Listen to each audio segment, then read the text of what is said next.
Hey Rick, welcome in any lurkers. Hello, hello, hello.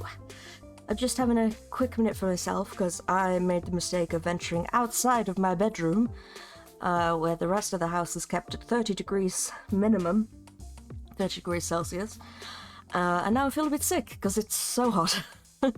So I'm just having a minute to recover. Oh, subtitles have immediately died. That's good. Let's restart those. Is that better? Are we working now? Yeah, there we go. Ooh. I'll be alright. Just have a drink. How are you? I hope you're doing well. I'm well other than that, I would say. I will say.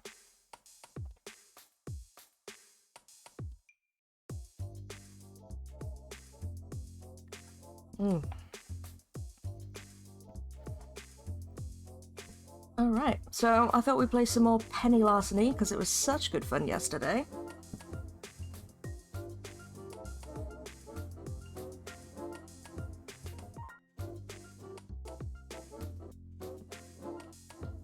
Whew, sorry, got a bit warm again. Okay, I'm good. I'm cooling. I am cooling. Let's get into it. Can't see the screen. There we go. Okay. Well, so good. I went off to grab a drink and a snack and came back just in time. But other than that, I'm fine. I was just saying, I ventured outside of the confines of my bedroom, where the rest of the house is kept to 30 degrees minimum. So I'm a little bit unwell. I feel a bit sick because it's so warm. But I'll be fine in a minute. Just need a minute to cool down, really. But I hope you're well, and it's good to see you, as always. Right. And one day later, just one little day, my inbox started blowing up. So this is the day after, or the day after the day after, the social mixture at Crimer. Job after job, caper after caper, ripe for the stealing. Powerful supervillains sliding into my DMs. Looks like I shook the right hands and kissed the right cheeks at that party. We are so in right now. Wait, you were kissing people? What kind of party was this? I'm fine, just came back from a bit of food shopping. Lovely. Well, metaphorical kissing anyway. Although, if I play my cards right here, maybe... Focus, Penny. Yeah. I got offers from Mr. Dr. Mayhem, the Overmistress, and Hate 4000. But there's a caveat. The app says three free caper matchups remaining. We can only pull 3 jobs before we gotta go premium. Thank you, Saribot. And the premium account service costs a lot. Like, more than I've ever seen in one place at one time. Well, maybe crime will pay in the end? Possibly, but let's not assume that. Let's assume I'm only going to get to pull 3 capers through Crimer, and that's it. If that's the case, whom should we work for? Okay, well... You can only do 3 capers. Sorry, that's Gibson. If you can only do 3 capers, there's 3 combinations to consider. This really is an app made by villains, honestly. 3 free things and then you have to pay like 10 grand or something. Ugh. You can do 3 capers for the same boss. If you show dedication and loyalty to one of them once your Crimer account expires, maybe you can keep working for them permanently. Gainful employment, whee! And that'd let me get nice and close with one of them, like cozy, comfy close. Penny, your love life is not our primary concern. I'm allowed to have secondary concerns. Let me have my fun. Or you could do 2 capers for a particular boss and 1 caper for someone else. That shows some loyalty but hedges your bets, right? Not great for forging a romance, but if I don't care about that, it could split my attention. Win me a loyal friend and possible long-term employment. Both are pretty sweet. Lastly, do one job for each boss. 3 different villains on good terms with us could be darn handy moving forward. Yeah, I could get in a little casual FaceTime with all 3. Good for my own personal goals instead of theirs. That's a lot of options on the table. You have any preferences here, Gib? I'm just here to support you, Penny. You make the call. I trust you'll get us where we need to be. Good luck on your first caper. I've got a scheduled raid with my guild to attend. Shadow Lord Hellclaw the Nightmare Bringer will feast on souls tonight. Earn some DKP and get that super awesome rare drop. So, focus on one boss, I'll work with 2 of them, that'll get me more tangled in their personal schemes. Or I'll work for all 3 so I can focus on my own future schemes. No matter what I decide, in the long run, I need to start somewhere. So, what caper do I want to try first? Okay, well, we wanted to romance 2 of them. So, I've saved here, handy dandy. I mean, I suppose I could save... No, I can't save here. Okay, fine. So we can just come back and do it again and, like, do all 3 for all of them and then do 1 each to see, like, our personal sort of story. I think that could be fun. I mean, it's going to be a lot of replays, but I think if we're enjoying it enough, that'll be worth it, right?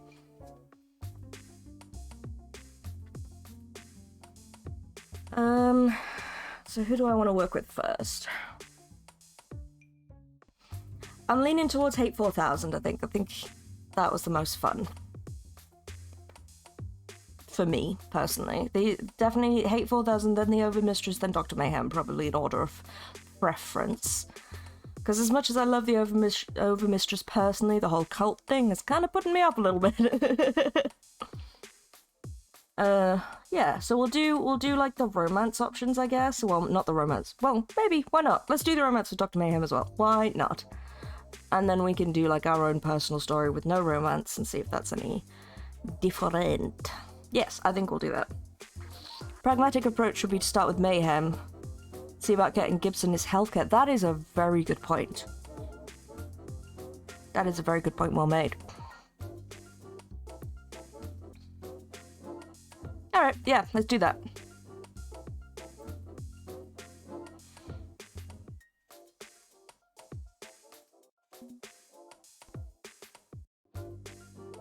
No boss doesn't need this caper. Ah, okay.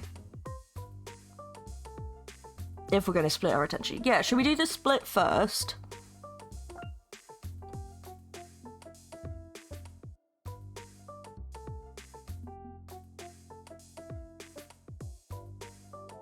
Okay, so we got steal a recipe from a multinational candy company, loot a secret cache from an online store's warehouse, swipe computer hardware from a cryptocurrency tech bro.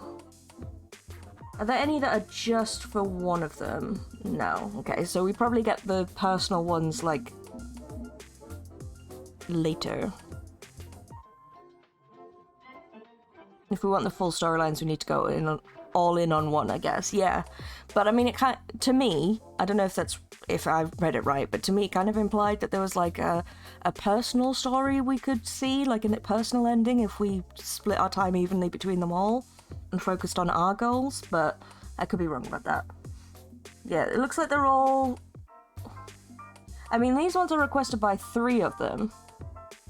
So, in theory, if I did this, we'll get a good mark for all of them? I don't know. For a chill day running errands for your boss, that sounds cute. Shrink and steal a hero statue from an art museum. Obtain valuable secrets from a bank safety deposit box. Okay, I mean, that sounds funny. I want to do that one, because it covers all 3 of them as well, and I want to see if that actually does anything, if we, like, cover all 3 of them. But let's do that as an experiment, and also because it sounds funny.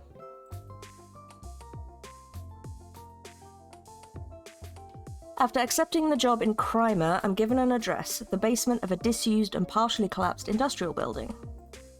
Nothing shocking there. Masks usually hole up in abandoned spaces, just like me. Picking my way through the remains of the structure, I prepare to enter the lair of mad science. Which, honestly, isn't all that mad. It's about as good as a zero-budget scientist can cobble together. It's made an effort at cleaning, but there's only so much one person can do by themselves, and the equipment all looks decently maintained. Whole place reminds me of my own apartment, making do with what you've got. Hey, Isaac? You in? I'm here and ready to crime it up. But the good doctor is distracted by a tiny Bluetooth earpiece and phone in hand. What the hell, Robbie? We had an agreement. We can do a double-blind review. They don't need to know who wrote the paper, just that... Oh, come on. My writing style isn't that obvious. Who's gonna know? Blacklisted? I'm blacklisted from scientific review journals? Who gets blacklisted from some boring quarterly? You know damn well that the whole incident was faked. I didn't plagiarize anything. That's not who I am. Ravi, look. I need this. Peer review and publication is the only way to legitimize my research. I can't get grants until I get my foot back in the door. Ravi, man, you gotta do this for me. Lives are at stake. Well, fuck you then. I don't need you, I can do this myself. I'm Dr. fucking Mayhem, and you'll rue the day you crossed me. And he spikes his expensive smartphone straight into the concrete floor. Fuck. What's up, Doc? He finally turns to face me, sighing in disappointment.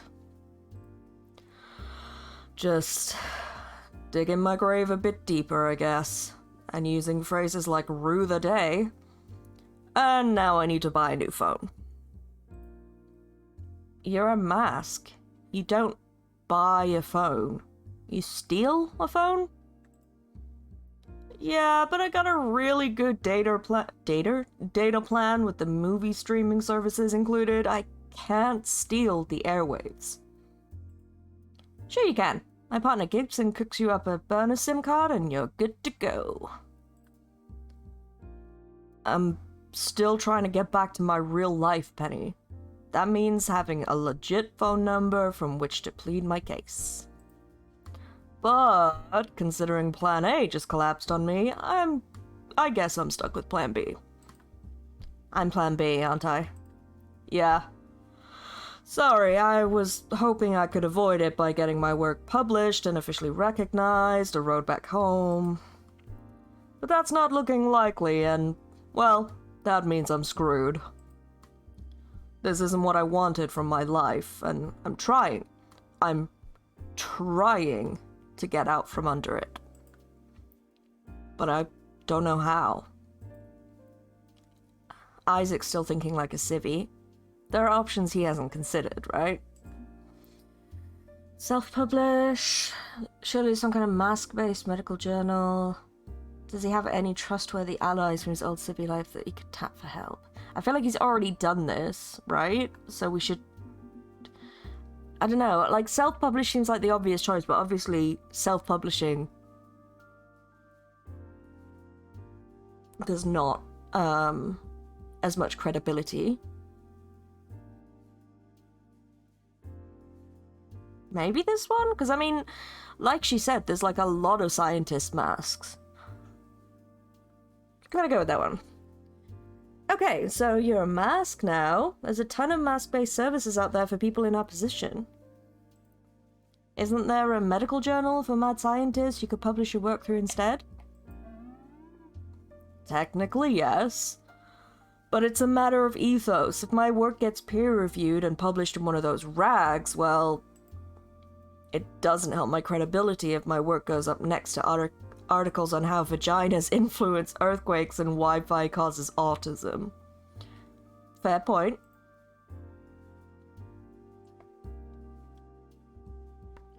Oh, right. Because mad science. Yep. I'm picking up what you're putting down. Oops, I didn't mean to do that. Oh, I can scroll through the text. Interesting.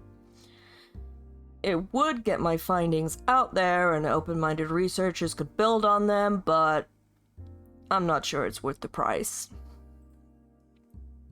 Peer review and validation of work is worthless if the peers reviewing it wrap their heads in tinfoil and live in bunkers. I need to raise my reputation, not lower it. And in the meanwhile, there's work to be done. What are you working on anyway? Nerdy medical stuff. A unique new take on how to cure cancer. The specifics are probably not your thing. Hey, try me. How's it all work? Well, what I'm trying to prove right now is science. Science. Uh-huh. Science.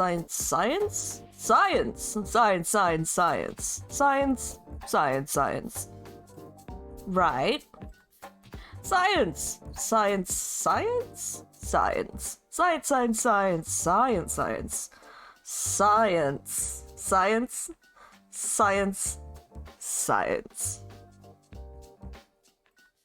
Okay. But that's just the bare bones high level overview. Really, it's a matter of science. Pop. Are you following any of this at all? Yeah, the word science does not look like a real word to me anymore. About halfway through, I was reading all those sciences. I was like, is that spelt right? Did they change the spelling? Is that what? No, my brain just rejected it. Nah, not a word of it, but you're clearly passionate about it, so that's cool. Ha. I guess it's my jam, yeah. I genuinely enjoy problem solving, when I can solve a problem instead of beating my head against a wall. But enough about me and my problems. We got mask shit to do. You sure you want to do mask shit at all? I mean, if your rep's really important to you. I know, it's a goddamn tug of war. I want to pull one way, but I get nothing. So, I gotta pull the other way. But if I pick the right capers to pull, it'll get me some rep within the mask community without completely burning me elsewhere. And I think working with you is the key, because your rep is clean. Clean? I'm on an FBI wanted list, Isaac. For petty theft, sure, the occasional high-profile heist, but nothing violent, nothing that genuinely makes the world a worse place. And what happened to your mother? That's a goddamn shame. It's not right. Corporate lab going that far to protect trade secrets? No. That's not the world I want, and neither do you. So I think it's appropriate for us to help each other. Just casually dropping in the mom bomb? What the fuck, dude? You know about that, huh? Yeah. And you have my sympathies, Penny. I did my research after the Crimer event. Of all the potential hedges I talked to, you're the only one I feel comfortable working with. Well, shit. That's validating as hell. Feels good to hear.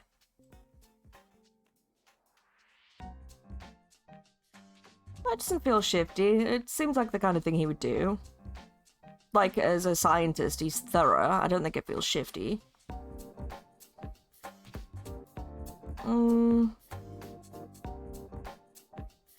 We should warn him? I feel like that's fair. Because he clearly really doesn't actually want to do bad things. So, I think that's, yeah. Okay, that's cool, but you do realize it's still crime, yeah? I'm still stealing things on your behalf. It's illegal. And every time I do it, that tug of war yanks deeper. If you're okay with that, okay, we'll do business, but I can't do that in good conscience if you're trying to stay legitimate. I'm Dr. Mayhem, remember? It's been decided. I still feel I can come back, even if I have to leverage my outlaw status for now. Forgiveness is a virtue. Yeah, googling the name we gave him is not cyberstalking. Exactly, exactly. Let me decide for myself how deep I want to go. And I know that someone like you can help me get where I have to be.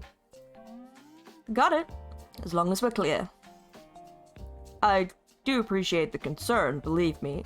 Most masks would be like, whoa, let's go cause some chaos without an ounce of sympathy. I'm glad to have met you, Penny. I think we're a good match for each other. Oh, look at the little blushies. Oh, no. Yeah. Me too. Oh, the little blushies.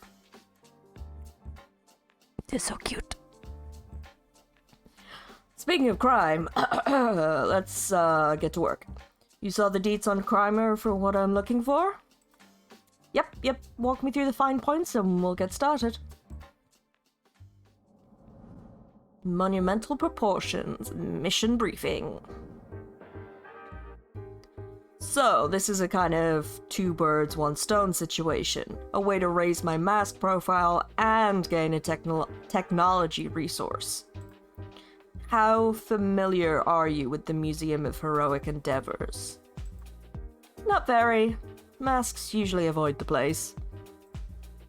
It's got a ginormous statue of Captain Infinity just outside, right? Yep. And we're gonna steal the statue. Holy shit, seriously? Seriously? Problem. It's like 100 tons of solid stone. I'm not exactly swole AF here. I mean, look at them abs, Penny. I'm not sure about that. That's why we're also stealing Dr. Diminutive's shrink ray.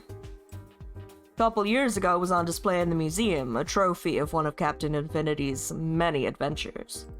It's not on public display anymore, but there's a secure vault under the building for various villainous artifacts. What I need you to do is find the shrink ray, steal it, and then use it to shrink the statue and steal that too. What do you think? Classic 4-color comedic caper, right?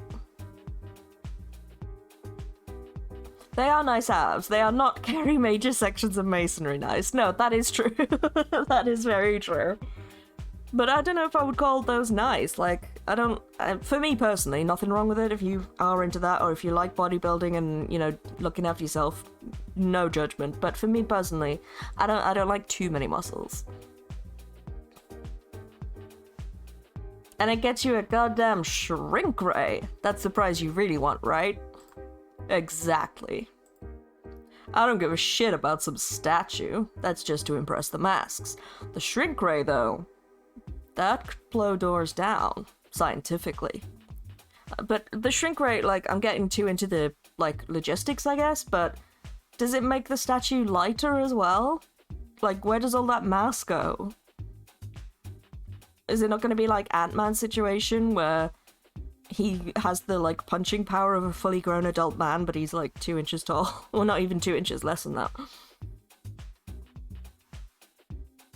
And just, like, it's going to be like trying to lift dark matter.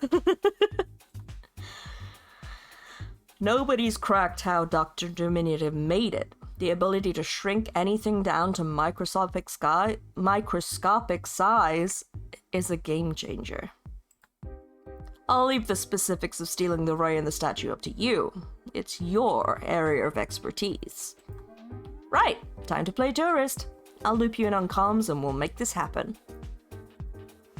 I'll be right here detangling genetic code until you need me. Good luck, Penny. Stay safe.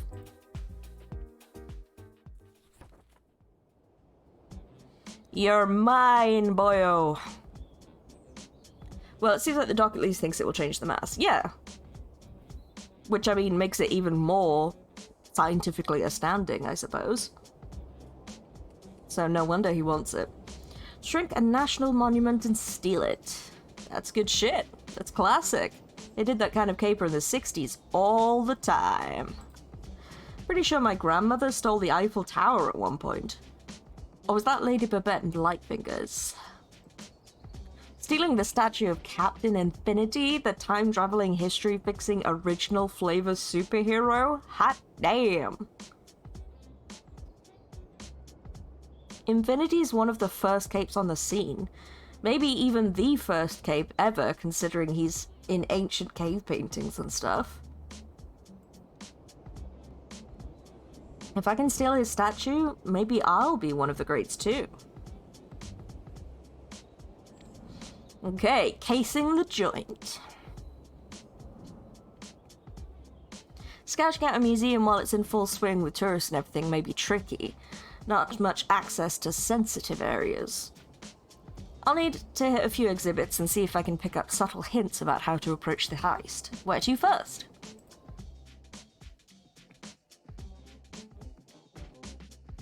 Just be careful in case he shows up to stop you himself. I was thinking that, yeah. Like, what do you mean by history fixing? Like, did we get rid of the world wars? What? How fixed are we talking? Okay.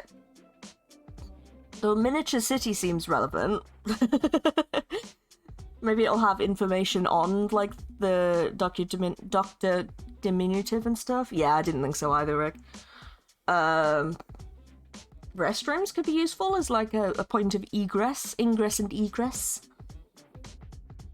I mean, the security desk would be the obvious choice.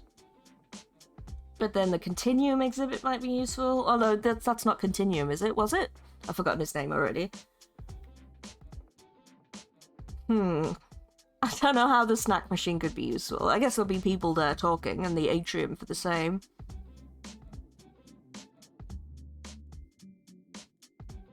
He's superhero, they only ever defend the status quo. Yes, I was thinking that also. What are those things like, oh, but if there wasn't a World War II, things would be even worse. Would they? Yes, because we don't know, you know, we wouldn't know how to deal with the consequences. We wouldn't have learned. Anyway. Is there any that leap out at you, Rick, that you'd like to see? It's fine if not, I'm just, I'm trying to be inclusive. Bloody reactionaries if you look at it closer, yeah.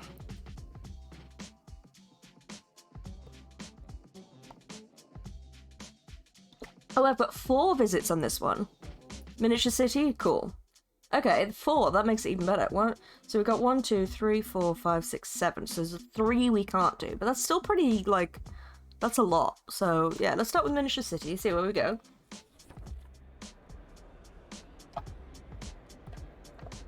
There's a whole mini exhibit on Dr. Diminutive. Pardon the pun. That'd be a good place to check out. If all else fails, we steal the statue from that and pretend it's the real thing. Yes, genius. Love it. I want to look at these paintings. There's a ton of photographs here from past battles with Captain Infinity.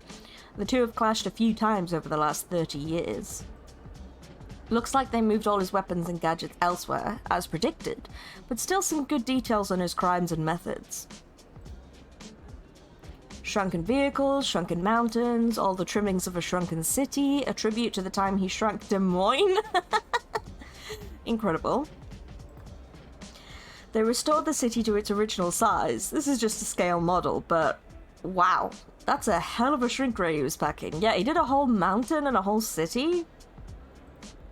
In fact, if it's that powerful and dangerous, maybe I should get more details before I start firing the thing myself. Panda Bear to Watson. Do you copy? Over. Watson, huh? Yeah, Watson's a doctor, I get it. Yeah, like Dr. Watson, because you're a doctor.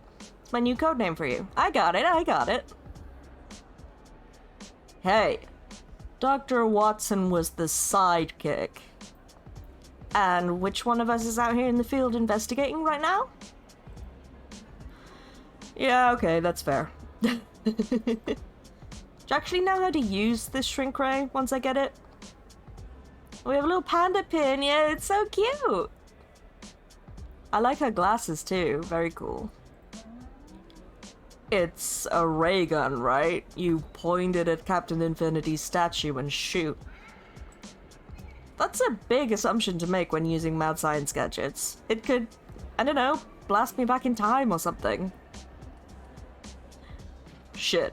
Okay, yeah, that's a distinct possibility. I don't trust most masked scientists to work rationally.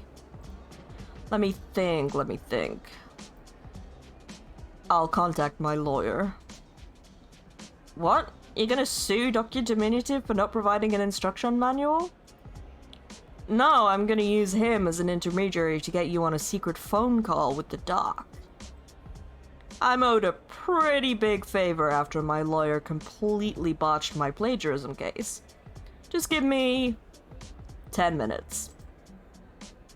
Sure enough, a few minutes later, I'm linked in over comms. Prison phone connection bounced off a few proxies, makes for a hell of a lot of audio distortion, but it'll do. What do you want? Who is this? Call me Mix Kidding, and tonight I'm procuring your shrink ray? Unlikely. No, I'm not doing that voice, that's gonna kill my throat. It's stowed deep beneath... No, I can do it, okay. I just need to move the... yeah.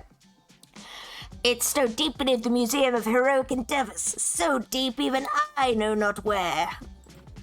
Also, Watson got all the chicks. Holmes just did drugs and got depressed when there was no murder to be smart at. Exactly.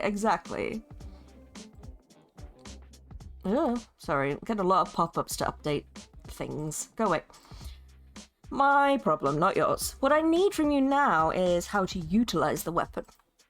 Well, such a naive young thing, believing A can dare wield such phenomenal cosmic power so easily.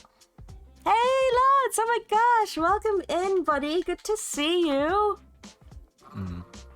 This better not awaken anything in me.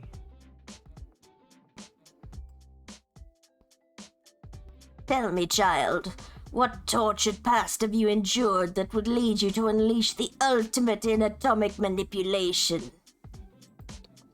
Perhaps I'll tell you. Perhaps. Come into my web, said the spider to the fly, and let us have tea and ladyfingers. I know what ladyfingers are, but I really don't like the way he said that. I'm crying out loud, just threaten the guy. We could probably cut through this bullshit if you told him what you want it for. Is he seriously doing the enigmatic mastermind shtick? Fine, play along. I feel like this one, because he hates Captain Infinity, right? So if we tell him that's what we want it for, he'd be like, oh, okay. Hopefully. Anyway, how are you, lads? It has been a minute. It's so good to see you. I hope you're doing well. Who's fingering ladies? I mean, what? Finger her? I hardly know her.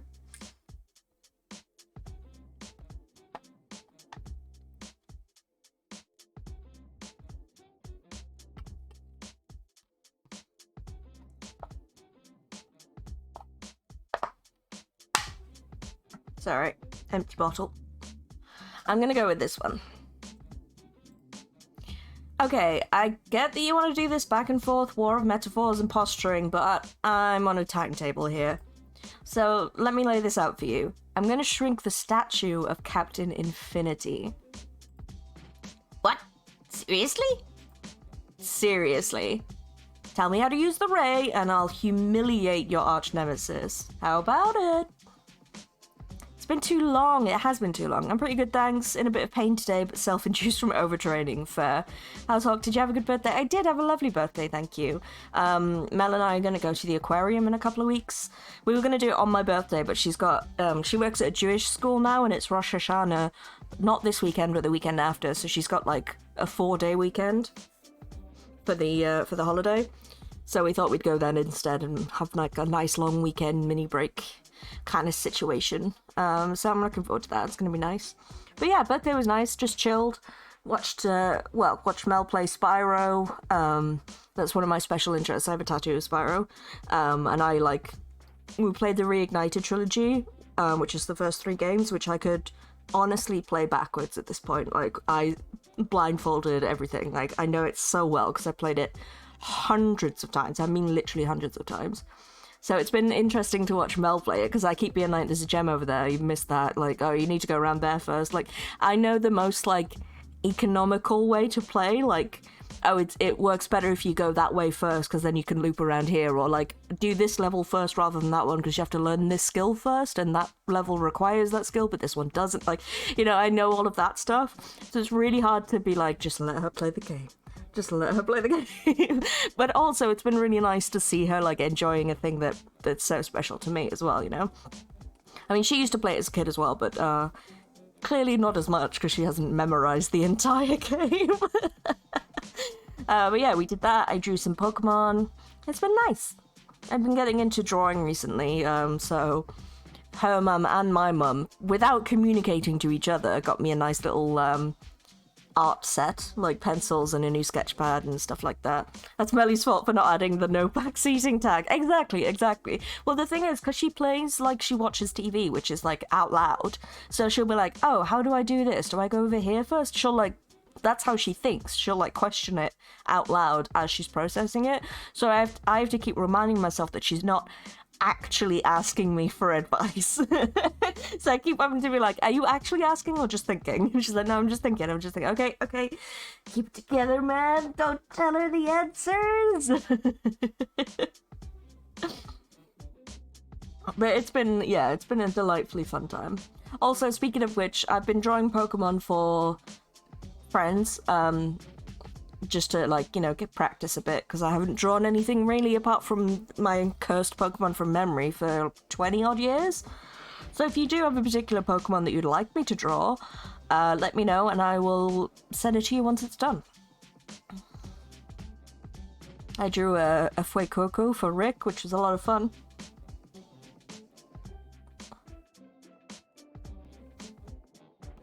But yeah, right, how about it?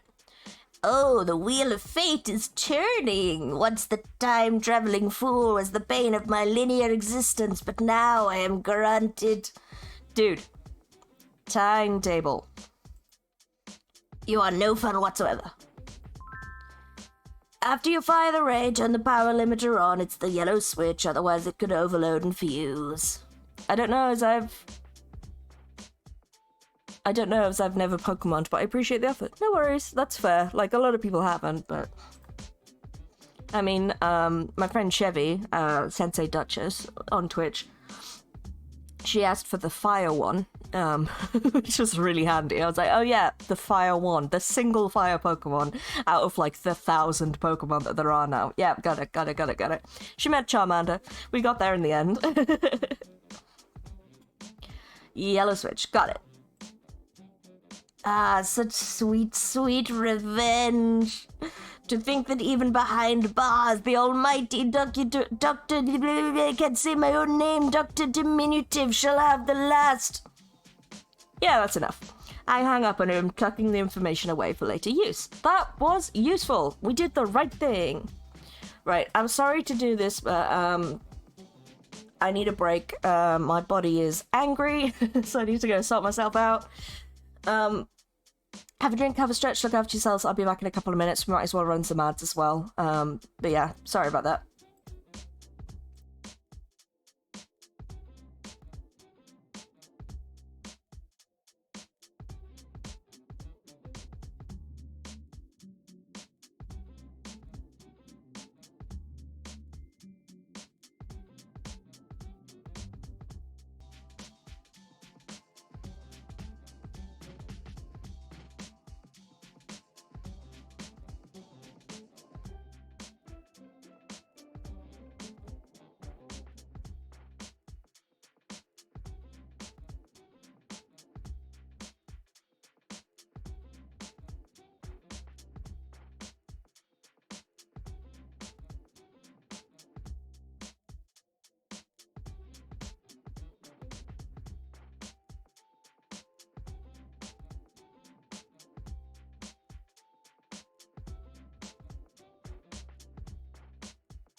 Welcome back, friends. Sorry about that.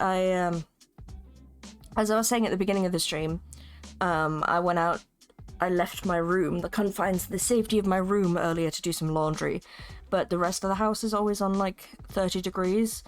I'm in a constant tug-of-war battle with the thermostat with the people next door to keep it turned down. They keep putting it back up. So the radiator in here is always switched off because it's just too hot, and it just makes me feel really ill to be that warm. And I thought it was alright and I'd be fine once I got back in here, but I just, yeah, it got a bit overwhelming. I thought I was going to pass out, so I thought I'd better break. But I've got some water, splashed some water on my face, and I feel better now. So thank you for your patience.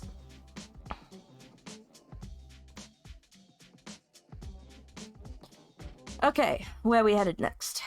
Right. So I still think restrooms would be useful.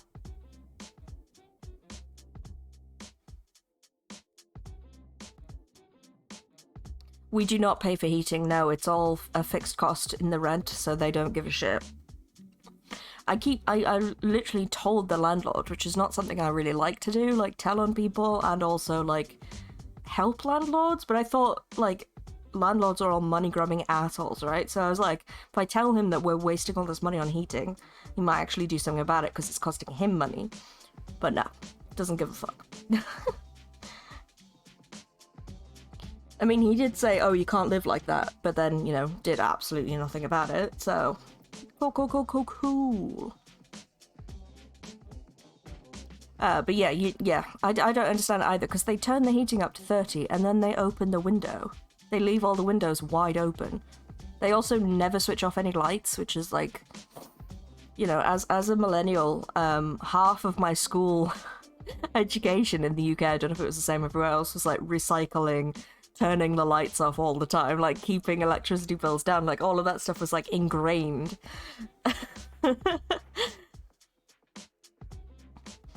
Okay, I'm gonna go to the restrooms because it is calling to me, which is a bit of a weird thing to say. And then we've got 2 visits left and we can pick from everything else, I think. You'd be surprised how often you can gather intel or find a good entry point through a restroom. It's rarely secure. Yeah, that's what I'm thinking. Also, even super amazing master thieves need to use the little thieves' room sometimes. Okay, time for a potty break. I make my way to the bathroom, do my business, then squat there quietly for a few minutes, feet up to pretend the stall's empty. Patience is a virtue. Sure enough, someone eventually wanders into the stall next to mine, muttering. Pooping employee? Oh no. Can't be. It can't be. Has to be a hoax. Shopped images, fake news, disinformation, has to be. Aha! I spy with my little eye a yellow keycard hooked to this person's lowered pants, just within reach in the gap under the stalls. Should report it. Who though? Nobody would believe me, they respect him too much. Has to be a hoax. Has to. Yoink! I now have a yellow keycard and the mystery pooper is none the wiser. No idea what door this card will open, but hey, a key is a key is a key. Always useful to have. Soon the muttering employee finishes their business, washes up, and leaves. I wait 2.5 minutes, then slip out. See? See? You never know where you'll find useful resources when plotting a caper. Okay, where are we headed next? I mean, I feel like security desk is the obvious choice, right? But we did security last time. I'm trying to mix it up a bit. I think Atrium is probably a good one. Continuum exhibit, I'm like, but this is about infinity, so, but we have heard about Continuum before, so maybe it's worth for world building or future knowledge or something, but for this, I don't think it's any use.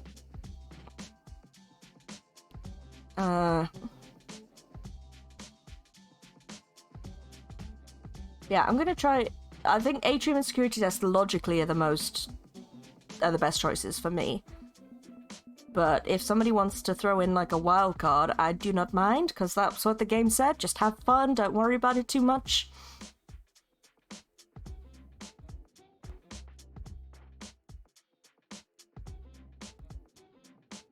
Because gift shop could be interesting. I want to know what's there. I say we include either the gift shop or the snacks machine just for the sillies. Yeah, that's what I was thinking as well. Oh my god, so many bands. So many bots at the minute. Gift shop. Alrighty. Gift shop, gift shop. The most fun you can have in a museum when you're young and bored. Since this is a superhero museum and not some stuffy art museum, there's all sorts of cool shit in here. Kiddie versions of various cape costumes, plastic gadgets and weapons, and more action figures than a toy store.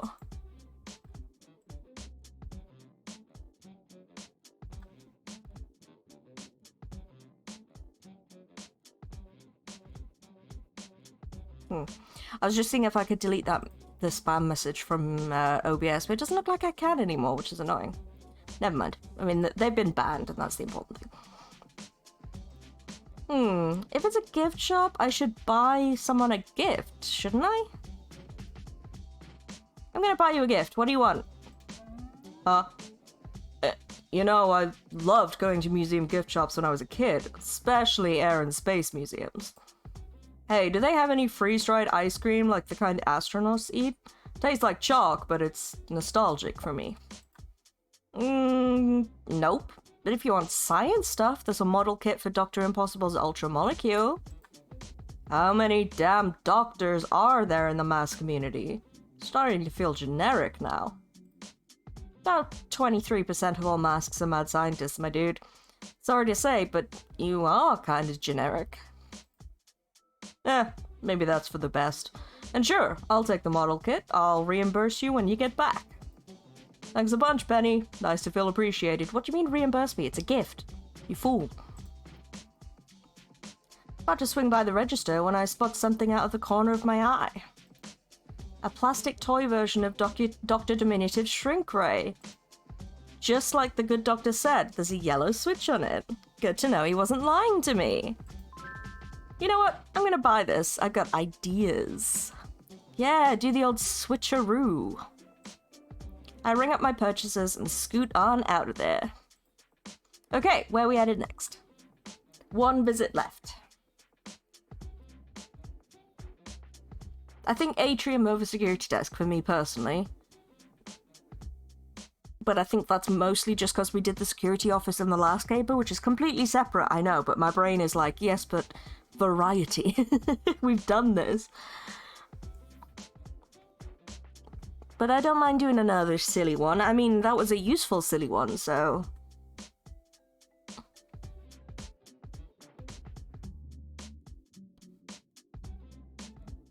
What are we thinking?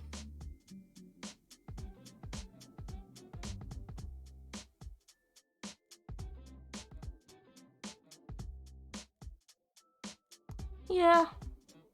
Atrium? Atrium. I'm gonna go Atrium.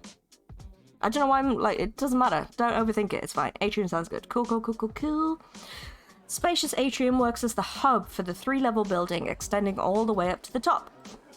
And covered in a giant glass dome, an impressive skylight that filters down sunlight into a room full of hero statues. Pretty damn crowded in here, too. As I approach the Atrium, a tour guide is leading some school kids through.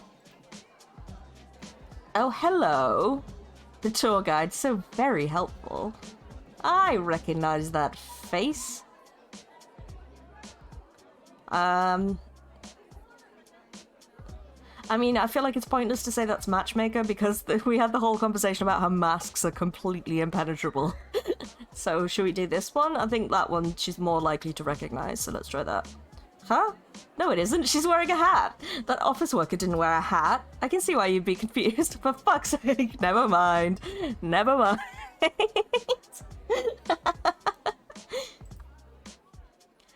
Who can name one of the heroes here? Captain Infinity! Correct! Righter of wrongs, mender of mistakes, time's champion. With the power of continuum technology, he saves all of history. Can anyone name another hero? Muscle memory, he's really strong. That's right! He is really strong, but he's also very smart, so be sure to do your homework, just like muscle memory. Not very cute, kid. I want to be a cape when I grow up. Well, if you say your prayers, eat your vitamins, and have continuos for breakfast every morning, maybe you can be. Yay! I really looked up to heroes when I was their age. Everything seemed really simple. Good guys, bad guys, capes protecting good people like me from masks. But that's not reality, is it? Hell, the colloquial terms are junk too. Plenty of capes wear masks, and masks wear capes. We teach our kids to see everything in black and white when reality is 4-color. I'd say you have a better perspective. Thank you for the redeem. Well, to be fair, my childhood was kinda abnormal. I was raised to be a mask. Thanks, Rick. We will do that at the end. I'm excited. Right from the start, I aspired to be a thief, like my parents. I was trained and educated along those lines. Other kids learned algebra, I learned the Kansas City Shuffle. While they made papier-mâché arts and crafts, I picked locks. I had a happy childhood, full of love and support, but by all definitions, it was probably child abuse, raising me to be a criminal. I really wish a sociologist would do an in-depth study of mass culture. Feels like a marginalized society. If we're ever gonna get past black and white thinking, we need to toss these old preconceptions and try to understand how things are. What do you think? What's a mask in your books? Someone who's run out of options, someone who willingly and knowingly commits something wrong, someone rejected by society for one reason or another, and their very existence is frowned on. I mean, 1 or 3, I guess. I'm gonna go with 1, I think. No, I'm gonna go with 3. I've changed my mind. Ooh, good point. It's not really about crime, is it? It's about the ones who get pushed out of polite society, period. Some masks choose to abandon ship on civilization. Others just get shoved out because they're too different. Be careful, dog. You don't get into society's good graces with talk like that. That is true. Outlaw life is what you embrace when the laws are designed to explicitly exclude you and everyone like you. That's what being a mask is. A stacked deck and systematic oppression. Heavy shit, but absolutely true. Okay, I think I've brought down the mood plenty.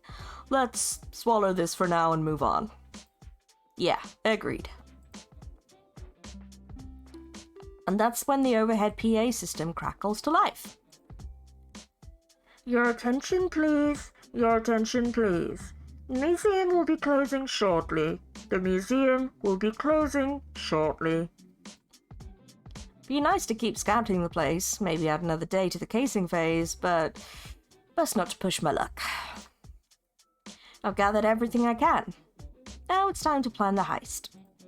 One way or another, that statue will be mine tonight.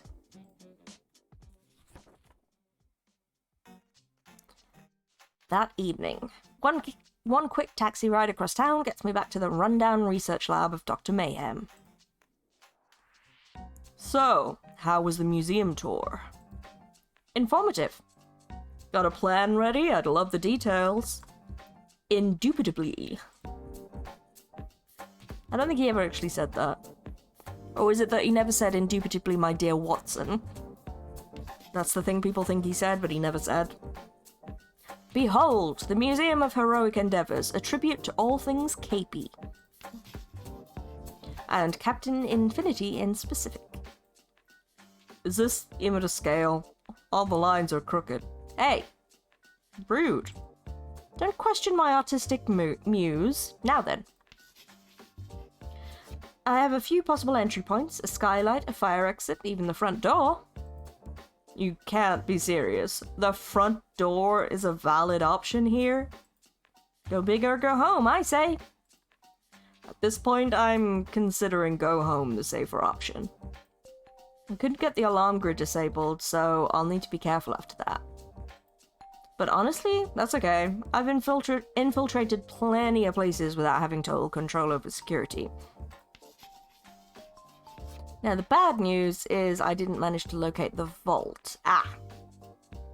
If it's anything like the secret backrooms of labs I've worked in, it'll be behind some mundane-looking door. See if you can find anything that looks secure, but highly boring. My best guess is you'll find it near the Continuum exhibit, given they sponsored the museum and are egotistical bastards. Oh, so that's why we should have gone there. Okay. Never mind. Good tip. Thanks, man. Once I get the shrink ray from the vault, I sneak back out, target the statue, pull the trigger, and Captain Infinity becomes fun-sized.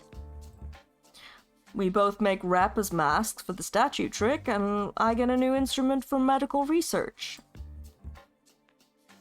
Good work, good work. Bit sketchy in spots, but it'll play out how it plays out. But I am concerned about Continuum involvement.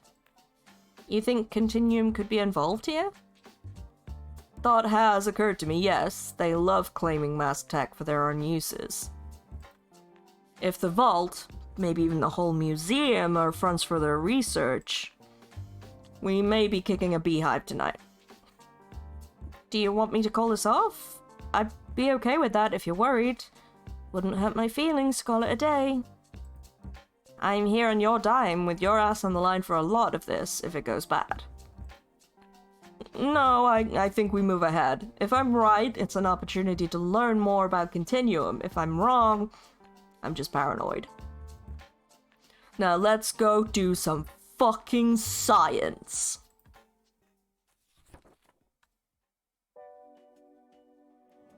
Alright, the heist.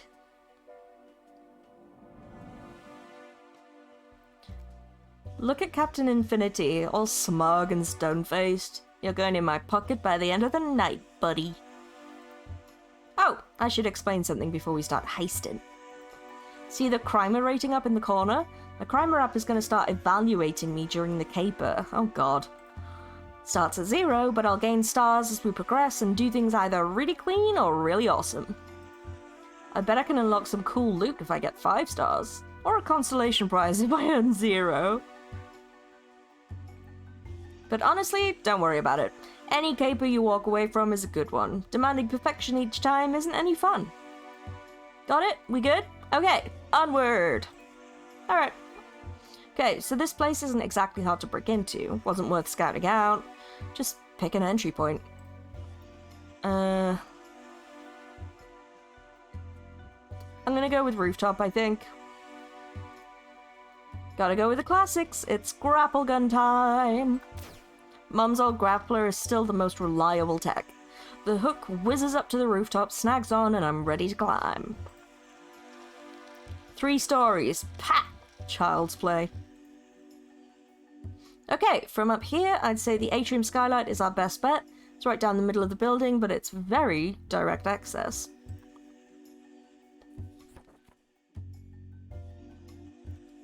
Hell yeah!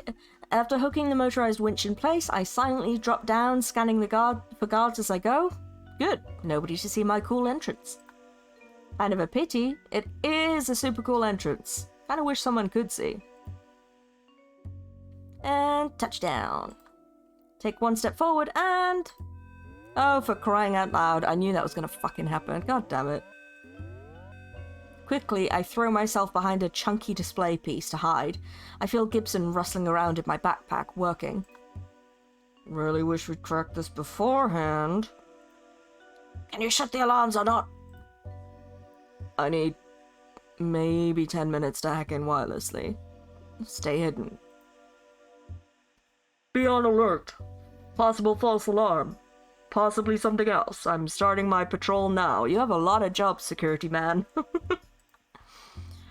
Okay. Shouldn't trip any more alarms, but you'll have to watch out for patrols.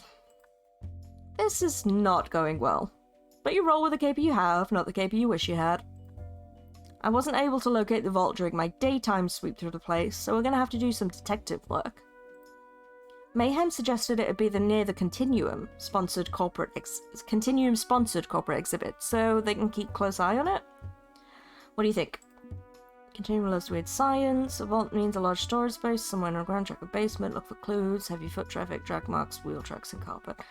I mean, I feel like it was good advice, right?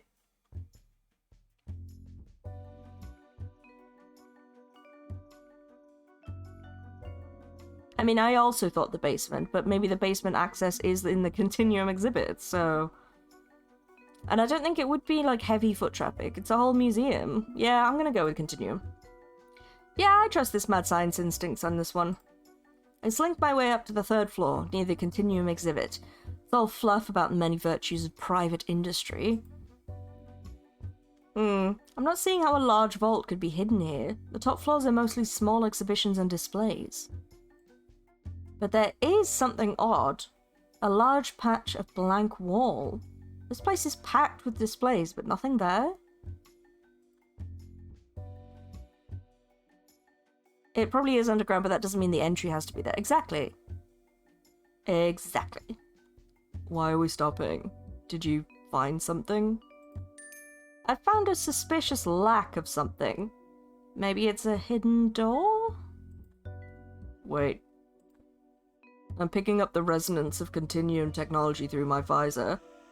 Hide, quick, it's activating. What? The space in the room gets weird for a second. Distorted, and then a door appears out of freaking thin air, embedded right in the wall as if it was always there. Hidey time! The ordinary clunk-clunk of a door handle and the ordinary squeak of ordinary hinges follows. As a researcher in hazard gear steps out, tapping a cigarette pack in their hand before swerving to head to a fire exit. Ah, the tobacco industry. Leaders in both lung cancer and people taking smoke breaks so thieves can find secret doors. Not even creepy weirdo scientists in secret vaults can resist their siren lure. One swipe of my stolen yellow keycard later, and we're in. What the fuck? This is huge! The vault must be twice as large as the museum itself. An artificially generated reality! This is amazing! I knew this tech was in very early development at RealWare, but Continuum clearly figured it out. The implications for not only storage, but housing and commercial real estate, a true era of unreal estate. Wow. Do you have any idea what this means for science? Yes, it means I could search this whole place for weeks and still not find the shrink ray. Okay, hang on. Let me think. Do a slow pan over everything you can see, left to right. Really slow. With a shrug, I act like a human camera operator, sending the feed from my contact lenses through the comlink to him. I'm gonna feed this into a neural net imaging system, see if I can find the ray gun via algorithm. Sure, why not? Yeah, that makes total sense to me.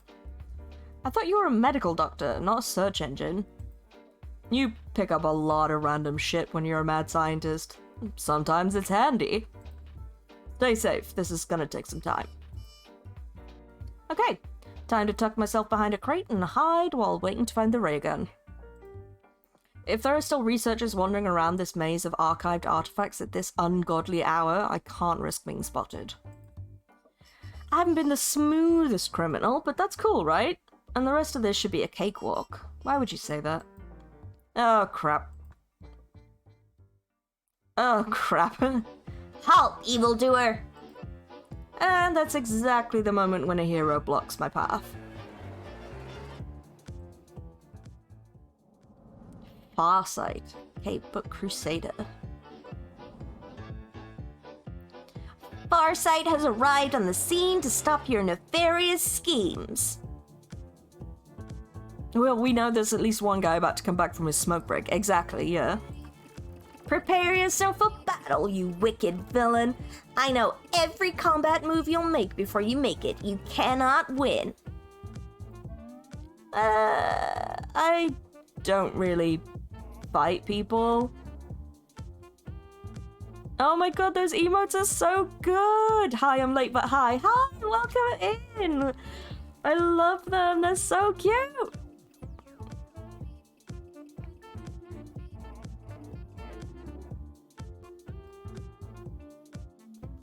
Yeah, we're just encountering our first hero.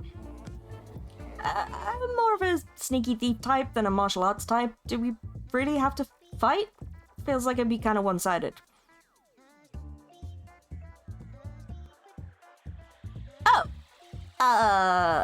Well... I mean, if you're just gonna surrender, that's okay. I'd be okay with that. No, I didn't say that. Yeah, no, that doesn't work for me either. Nope, not a fan of that. How about something other than you kicking my teeth in and I give up entirely? Like, let's put some more options on the table.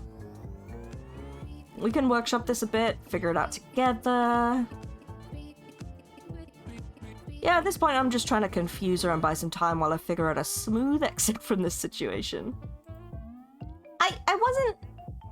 I wasn't gonna kick your teeth in. I mean, that's kind of brutal. That's what a mask would do. I'm a mask and I don't kick anyone's teeth. You're thinking of Toothkicker. That guy's an asshole. I'm not saying you do. I'm saying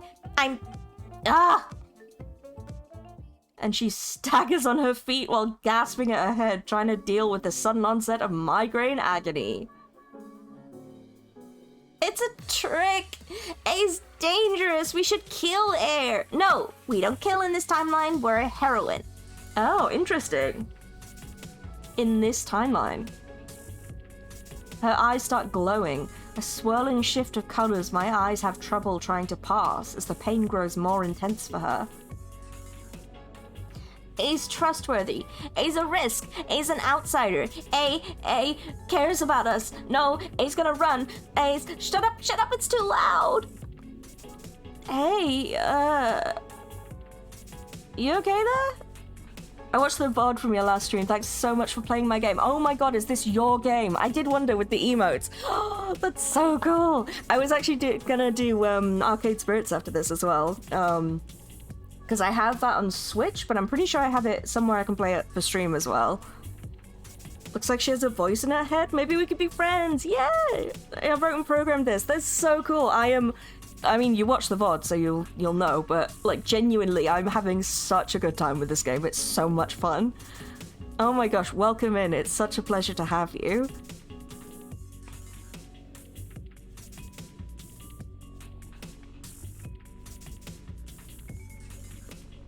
Absolutely loving the writing. I really, really am. All of you just be quiet and let me think. Look, if you need a moment, I can just come back later. It's cool. No, I'm here to stop you, so I'm gonna stop you. You're gonna rush at me and no, you'll use your smoke bombs and no bombs? Didn't use them on you? What did I do then? Shh, I can't hear. You're all too loud. Okay, I should really get the hell out of here while she's arguing with herself.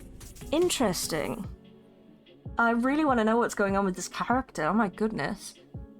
I feel really bad for her. Also, just want to say, I love the inclusion of all the neo-pronouns, like all the gender stuff, all the option to be romantic and sexual if you want to, like all of that stuff. Top tier, love that.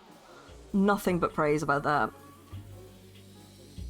Self-preservation above all else, right? What do you think? No, we should help her. She's in pain, I say we have some sympathy and help her out. Run for it, think of the job. If you sneak attack right now, you can take her down. No, we're gonna help her. We're definitely gonna help her. I know it's not what a mask should do, but yeah, this is hitting a little too close to home for me. Every time someone complains about pronouns in a game, we add one pronoun.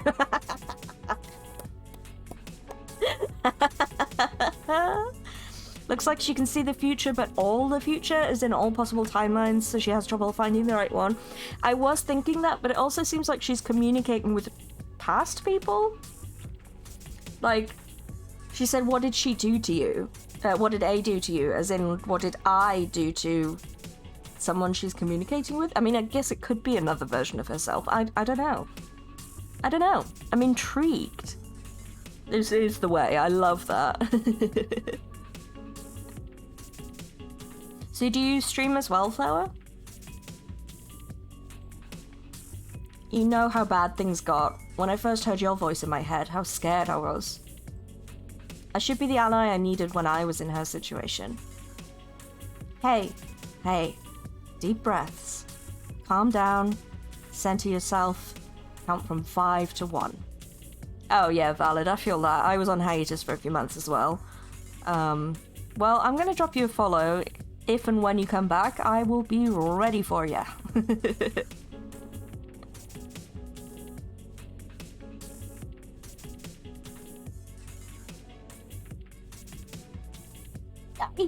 I can't.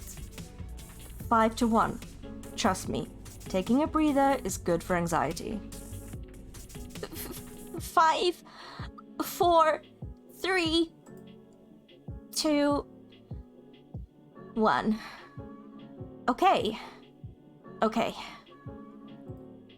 We good now? Yeah. It's my superpowers. I'm in touch with millions of other micro variations on our timeline, exploring the possibility of every moment. Oof, that sounds exhausting. Micro whatsits? Tiny differences. If I have a coffee instead of tea, it won't divert all of history, but it's still a micro variant I can observe and collapse. But sometimes my other selves get really overwhelming, and today's been especially bad, and who are you exactly?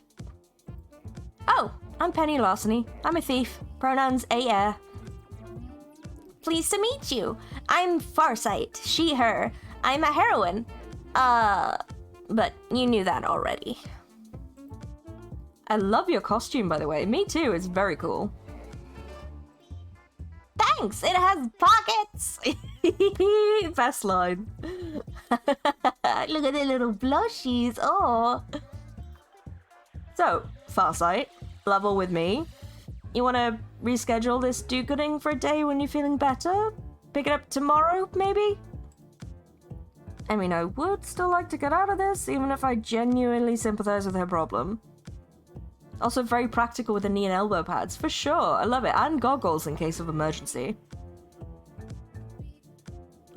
I don't think I can do that. I appreciate the help, believe me, but I'm here on official hero duty. I got an anonymous tip on Capebook that a villain would attack here. The hell? Nobody knew I was coming here. Who could have tipped you off? Oh my god, was it Matchmaker?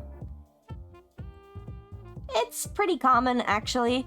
How do you say half in an American accent? Half? Yeah. Half of my best villain thwartings come from Capebook tips. Capebook. I said cake, I think. Never mind. Close enough. I'm gonna file that factoid away for a rainy day. That's a thread worth picking at. So, how do we handle this now? Me just attacking you after all of that feels kind of awkward. What are you doing here, anyway? What's your evil scheme? Don't you feel the urge to tell me your entire nefarious plot? Cakebook, hell yeah. Oh, I'm trying to find a shrink ray so I can steal the statue of Captain Infinity. Starting to think Office Lady is playing both sides. That's exactly what I was thinking, Rick. She's like keeping everything in chaos, keeping the two sides pitted against each other so she can do something. Maybe it's all for profit. Maybe that's literally it.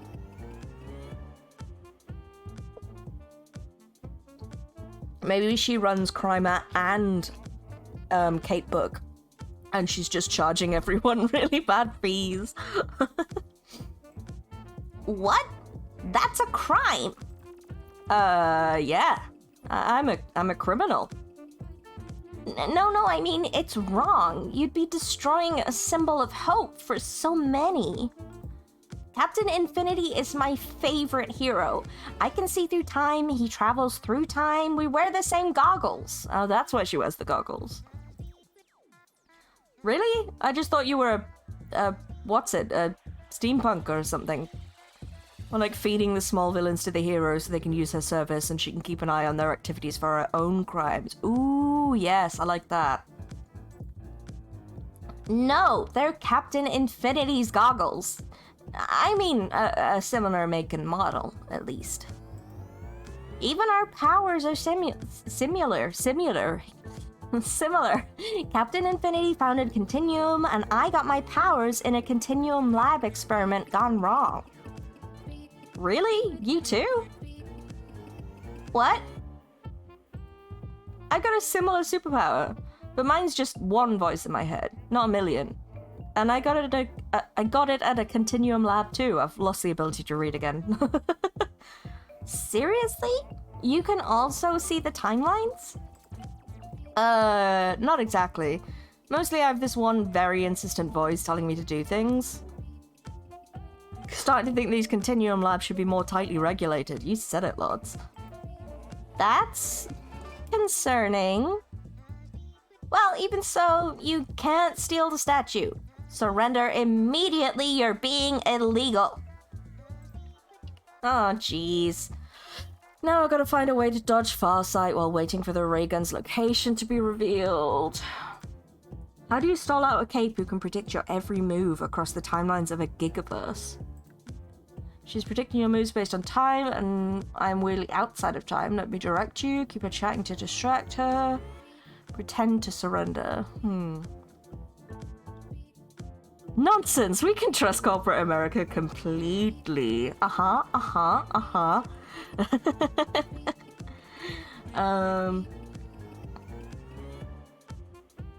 kind of like this one. The second option, keep her chatting. But the first one makes the most sense, I think, because, you know, we are sort of the unpredictable variant.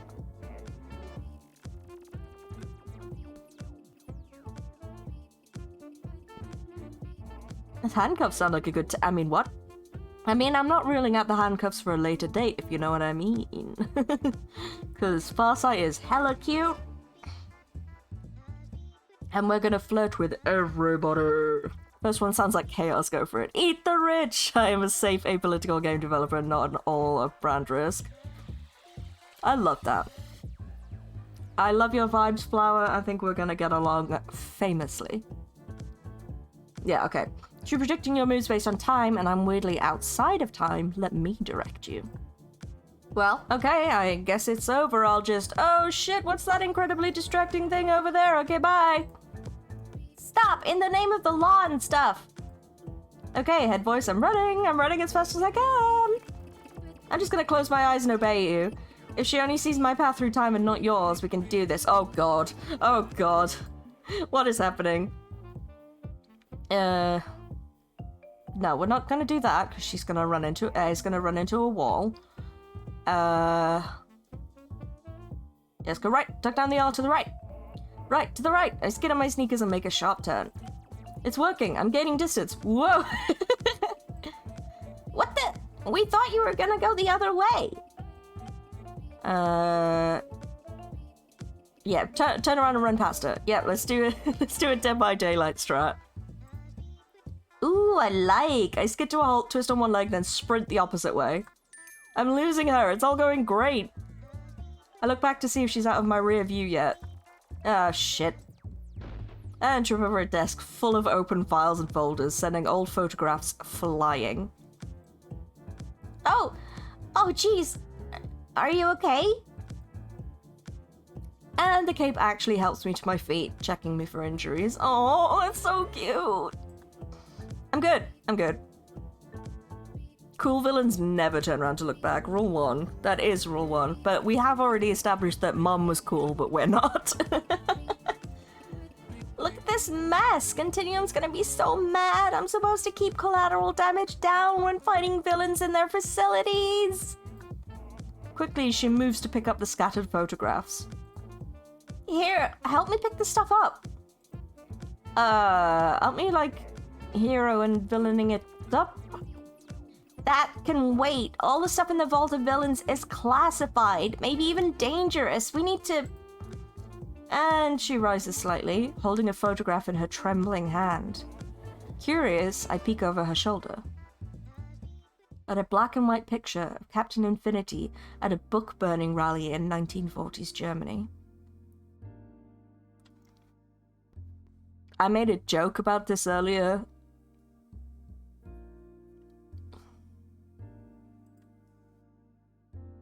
What?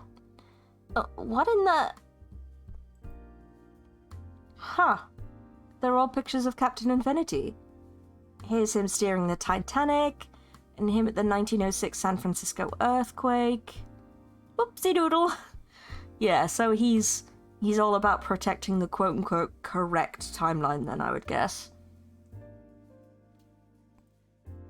And here's him assassinating John F. Kennedy from the grassy knoll. Oof. This can't be. It can't be real. Captain Infinity is a hero.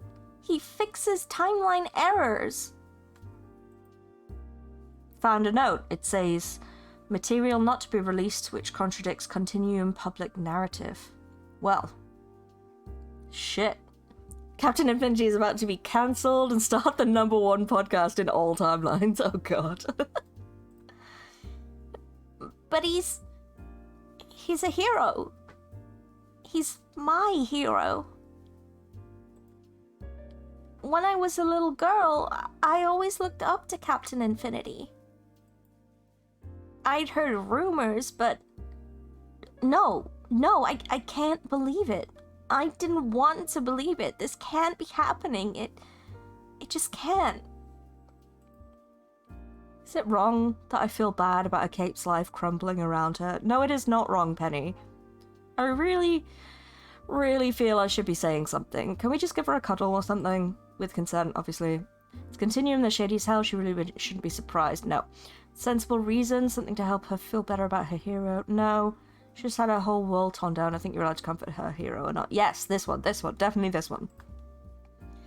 Hey, so, yes! So, do you want a hug? Is this a trick to strangle me or knock me out or something? No. Just a hug.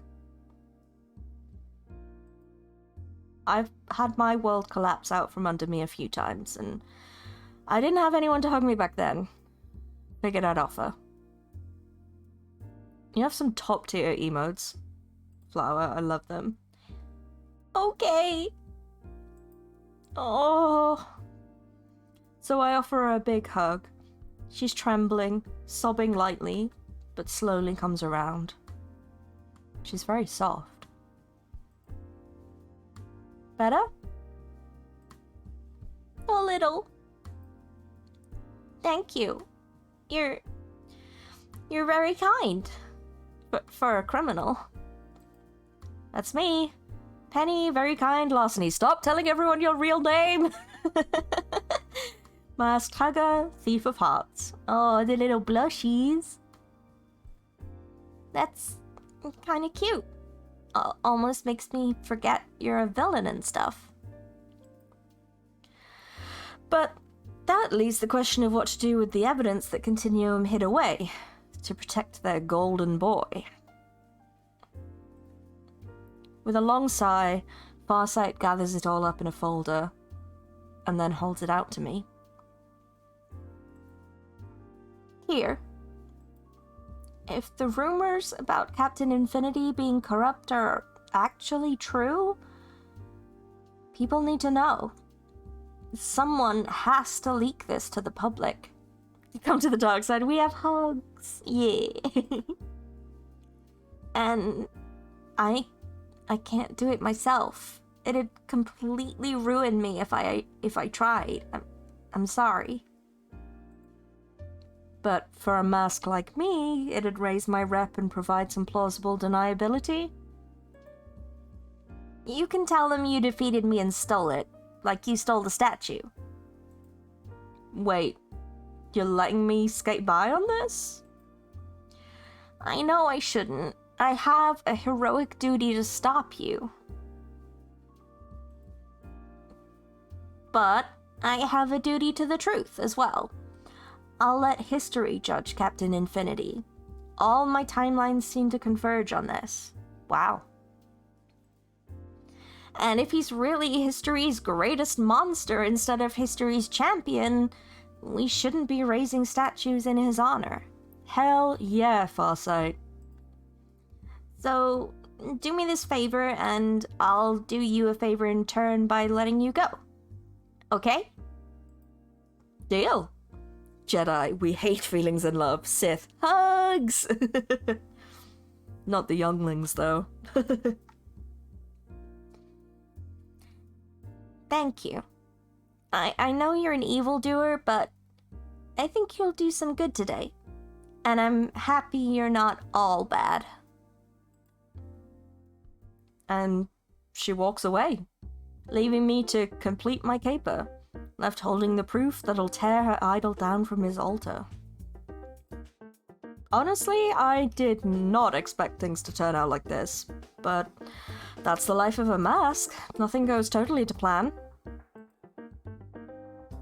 Pay dirt! My algorithm found the shrink ray. It's in aisle 7, aisle VII, that's still 7, section 7. Penny, you there? You're spacing out. Did something happen while I was offline? Stay focused. Like Farsight, don't you? Maybe someone like that would be good for you. I say go for it. Oh, we're going. Hell yeah! I've been swayed so quickly. I want to date everyone. So it depends. Is this the playthrough where we're gonna romance Mayhem, or are we gonna go for Farsight?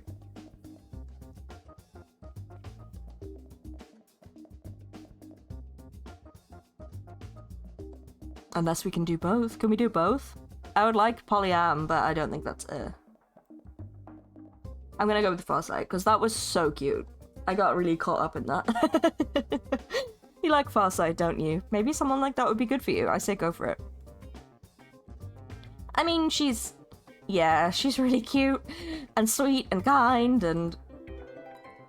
Courtship be good! Oh my god, so cute.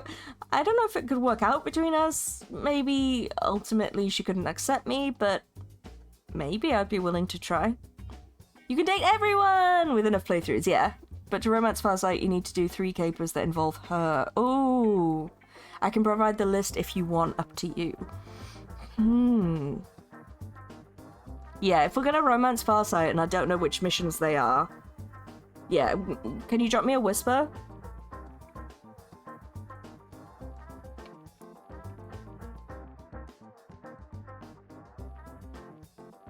Because there's no point in doing a courtship begins and then messing it up completely by not doing her missions. Okay. Thank you. I was just, you know, chatting with someone, a little heart-to-heart and comfort. Okay, whatever. You go fetch the shrink ray, take down the statue, and we'll regroup back at my hideout. Thank you. Time to refocus on the job. Oh yeah, we're doing crime. Tracking down the ray is a snap, thanks to the boss's hard work. Soon that lump of chrome and doodads in the vague shape of a gun is mine. And just for funsies, I replace it with the toy shrink ray I bought from the gift shop. In order to obtain 1 shrink... I love that we bought it as well. We're stealing more than hearts. We're stealing everything, hearts included. I love that we bought the shrink ray, though, to replace the one we're gonna steal. It's so funny. Alright, Nightbot, chill out. Okay. In order to obtain 1 shrink ray, I must give up another shrink ray. It's the principle of equivalent exchange, or something. Romancing Farsight, or to put it another way, be gay, do crimes. Yeah! That is the mission statement of this channel. After that, I just need to dodge the security guards, make my way out of the building, and get zapping. Farsight has green socks, Penny has pink socks. Oh, I love that. Oh my god, I love that. I started drawing literally this week. And I'm like so interested in like little character design notes like that now. I mean, I was interested before, but like I feel like I say I started drawing this week and like as if I'm a professional artist now or something, but it makes you notice things like that immediately. It's really interesting. That's so cute though. I love that.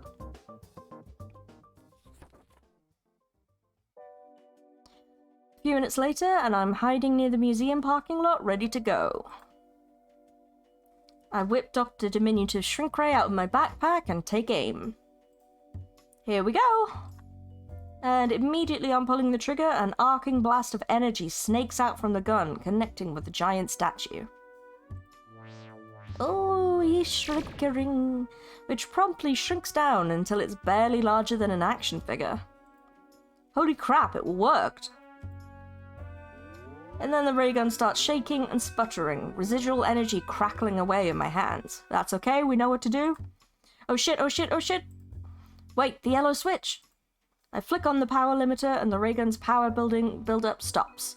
It resumes being normally weird instead of explosively weird. Hell yeah. Phew. That's more than enough caper for one night. 4 stars, that's not bad at all, I would say. Time to go. Considering we're not trying to go for like a perfect run, I think that was really good. 1 shrink ray as promised. I think since we're gonna do a few playthroughs to like romance everyone and stuff, I might do 1 playthrough where we deliberately try and get all 5 stars. I think that would be fun. Just to see. But for this one, I'm just gonna do it as organically as possible, you know? Oh, she's a beauty. The possibilities for medical surgery with this thing are endless. Microsurgery from the inside out with tiny surgeons? Sounds good here.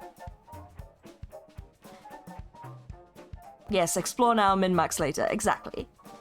And you have a new Captain Infinity toy to put on your desk next to the world's #1 evil scientist mug. Freaking gag gifts. I'd throw that mug out, but it's exactly the right volume for the amount of coffee I prefer. So, question is, what do we do with our unexpected gift?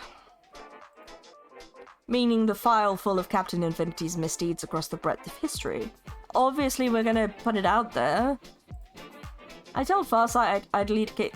Can't read. I told Farsight I'd leak it to the public. Got the word out that Infinity's not who he seems to be. I'm in favor. People deserve the truth. It'll annihilate the credibility of Captain Infinity, but I don't care. No, I don't care either. Fuck that guy. I'll make some calls to the few civilian contacts left who listen to me, see if I can arrange that. Thanks, Isaac. I think we're off to a good start. It's nice having a mask to work with that understands my ambitions. Soon this world will realize the error it made in turning its back on me. Meaning world domination and making fools pay for crossing you? Of course not. I meant... Relax, dude. I know what you meant, and I'm good with doing good. Oh, right. I still have to do your crimer payout. Hang on a minute. We both take out our phones to confirm the transaction. Total payday. Minus service fee, minus convenience fee, minus overhead costs, minus finder's fee, service charge, yada yada. What the hell? That's all I earned after all my work? Primer took nearly 85%. I mean, it is an app made by villains. I don't know what you're expecting there, but... Hey, I did a pretty damn good job on that caper. Why aren't you giving me more than that? It's not up to me. Primer picks your pocket and mine. The service fees I have to pay to work with you are ridiculous. This is barely enough to cover Gibson's medical bills. Don't worry. Remember the doctor I recommended to you? She won't charge you out the ass for this treatment. You'll be fine. Yes, we got what we wanted! Okay. Just... kinda sucks, you know? Look. maybe you can't get stinking rich off Grimer, but keep working with me and I'll see what under-the-table benefits and bonuses I can wrangle. We'll figure something out, okay? So, can I expect more contracts from you on Grimer? Sure, works for me. I'm liking this guy. He's got a good head on his shoulders. I can see us making this a long-term thing. What do you think? I mean, I want to keep it, like, neutral with the villains this time if we're gonna go for Farsight. DJ! Oh my goodness, hello! Welcome in! How are you?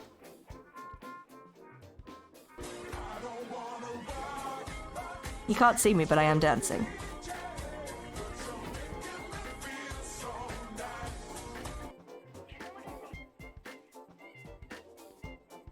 Okay.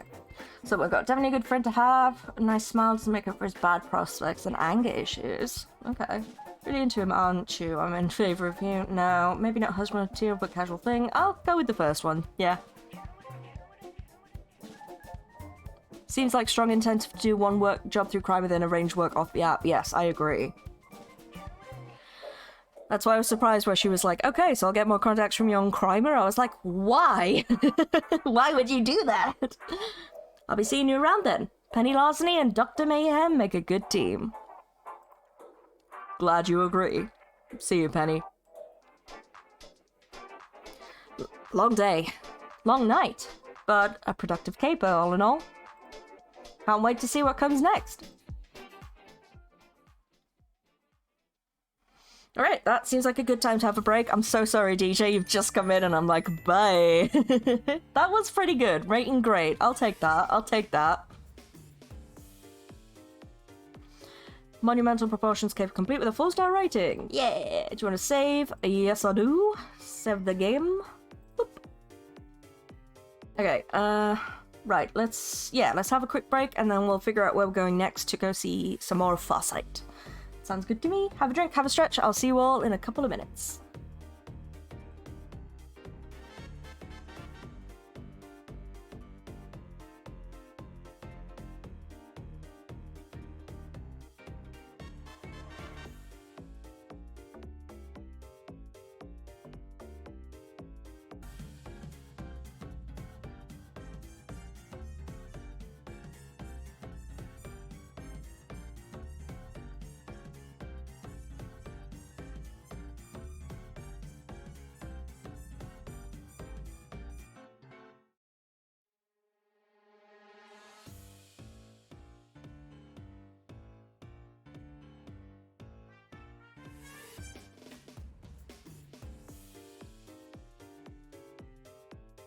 Alright, welcome back, friends. I'm glad you don't have COVID, but I'm sorry you're not feeling great, DJ.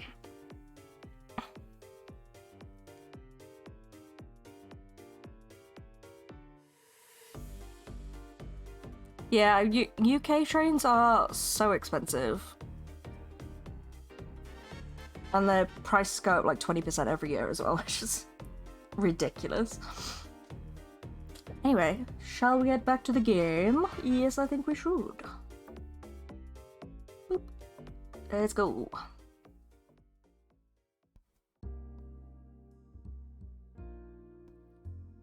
He's gonna be fine. I know he's gonna be fine. Dr. Mayhem came through. He directed us to Dr. Schumann, a terrific veterinarian, and one who doesn't care about capes or masks. Gibson's getting civilian medicine, not mad science. No worries about sketchy nonsense. So yeah, Gibson's gonna be fine. He has to be. He is gonna be fine. I would give my life for that sweet boy.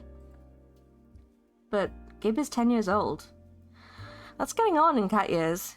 Even with his cybernetic enhancements and genetic alterations, he's getting old. I found him when he was a kitten.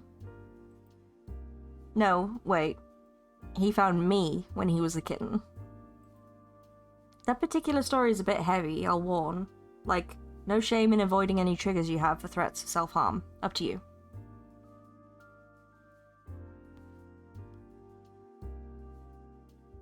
Yeah, I feel like I wouldn't mind UK train prices quite so much if they weren't so unreliable. Oh, yes, that is a good point. Let me find the link again quickly. I did post the trigger warnings link yesterday, but I forgot to do it today. Very kindly provided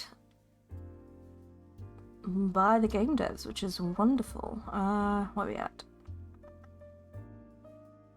You? Yeah, there we go. Okay.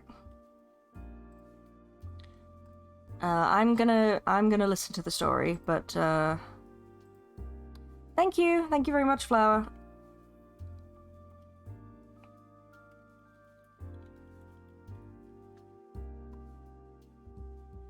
Let me just pin that. I can't pin it in OBS for some reason, so I'll have to go back onto Twitch.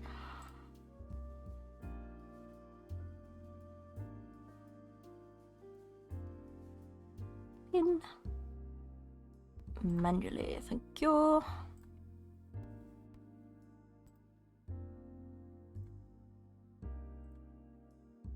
Cool. Okay, here we go.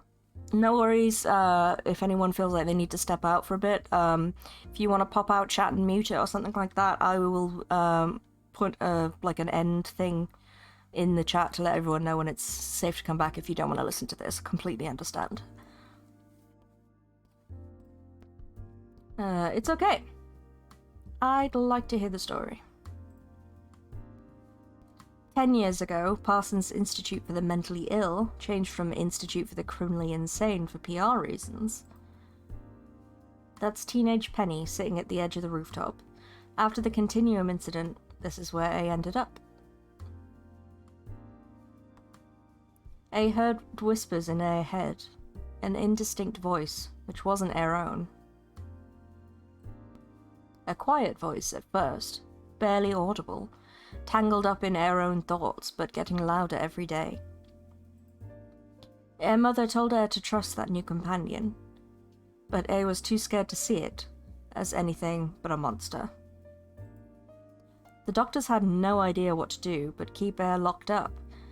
A was a dangerous criminal, right? It stood to reason. There didn't seem to be any solution, except to head to the rooftop. Behind a locked door A picked easily, and then go down. I can't blame Air. Her whole family wiped out in a single night, their mind betraying Air, and the doctors telling Air A was sick. Feeling isolated, alone, lost. Nobody loved Air. Nobody cared. Her options narrowed. Only one exit seemed possible to Air. But before A could really commit to ending it, A felt a soft paw on Air's hand. Oh. Meow. Hey, kitty. Hey. Hey? Did you just say hey? Yeah. You can talk? Oh, actually, I gave Gibson quite a deep voice because I didn't realize it was a cat at first, but also, like, I thought it would be, like, quite cat-like to be, like, all, like, I don't really give a fuck, whatever. But this is a kitten, so you should have a little higher voice. Yeah, can talk. Not easy, still learning fast. Systems operating at full capacity. Danger. You are in danger. High wind conditions. Dangerous. You shouldn't sit there. Now I'm hearing cats talk. Wonderful. Well, cat, I'm sitting here because I'm planning on jumping, in case you were wondering. That is dangerous. That is the point. I'm done. I'm finished. I failed. I'm a failure. And I just want to be with my mother again. Your mother is done? Finished? Yeah. And this, all of this, it's a mistake. I should have saved her. Even if I died trying to save her. Now I don't know what to do. It feels right to just give up. I'm caught and the caper's over. It'd be better if it actually was over. I could calculate your possibilities, if you like. Maybe I can, maybe I can't. But I could try. Calculate? Doesn't work like that. You have a computer on your face or something, don't you? What is that thing exactly? BioWorks Augmented Reality Visor Experimental Phenine Installation Package. Ah, I get it. Mad science. You got screwed over by scientists too, huh? Lab. Escaped. I escaped from the lab. Exploring. I've been exploring. Looking for food. No food here, but I see a human here. I see you both. I can see two individuals. What? I'm just me. Maybe your visor's faulty? Also, I love this, like, chalkboard art. I think it's so pretty. No, it's operating at full capacity. I see both of you. One human, one extratemporal entity connected via gigaversal resonance. I see both of you. I can offer the exact frequency of the resonance if you want, but it'd just be a number to you. Meaningless. The whisper is real? It's a real thing? Not just my traumatized brain playing tricks? It's real. Human eyes can't see it. Cat eyes can't see it. But BioWorks corporate espionage systems continually scan for continuum technology. And I started hearing the voice after my family tried to steal that serum from Continuum. The human should move back from the ledge if we're gonna talk. It's not safe right now. Please? Penny. My name is Penny. What's yours? I don't have the word yet. A name. I don't have a name. Only a number. How about Gibson? Like William Gibson. I think he'd approve of me having a cybercat friend. Gibson. Yes, I like that. Penny, can we find some food? I'm very hungry. You know what? Let's bail. Get the hell out of here. I don't belong here. Not if the voice is real. And you need a home. We both do.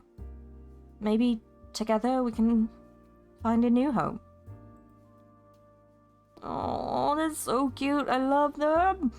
I mean, I was already obsessed with Gibson, but come on. After that, I started paying more attention to you. I learned to accept you, and all three of us built a life.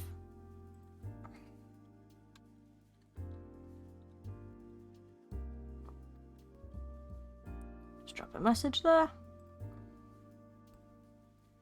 We've never really succeeded at being international supervillains, but we've done okay for ourselves, right?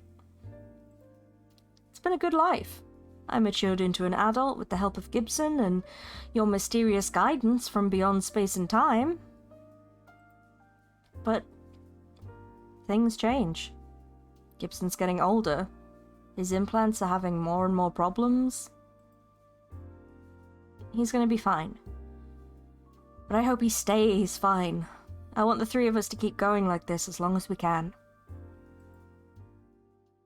And Gibson comes dashing into the doctor's waiting room, jumping up into my lap. Immediately I start petting him as he purrs happily. Oh, there's my sweet boy! No more headache. I'm good to go, Penny.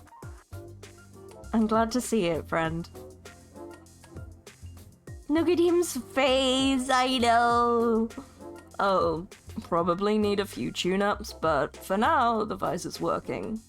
Hopefully we can find fresh replacement parts later. maybe we can find some biowork stock during a caper. What's our next move? You sure you're up for more work? So soon? You just spent all the earnings from our last caper on my vet bills. It's the least I can do. And yes, I'm up for it. Oh, I'm 300% drawing some fan art of this when we're done, by the way.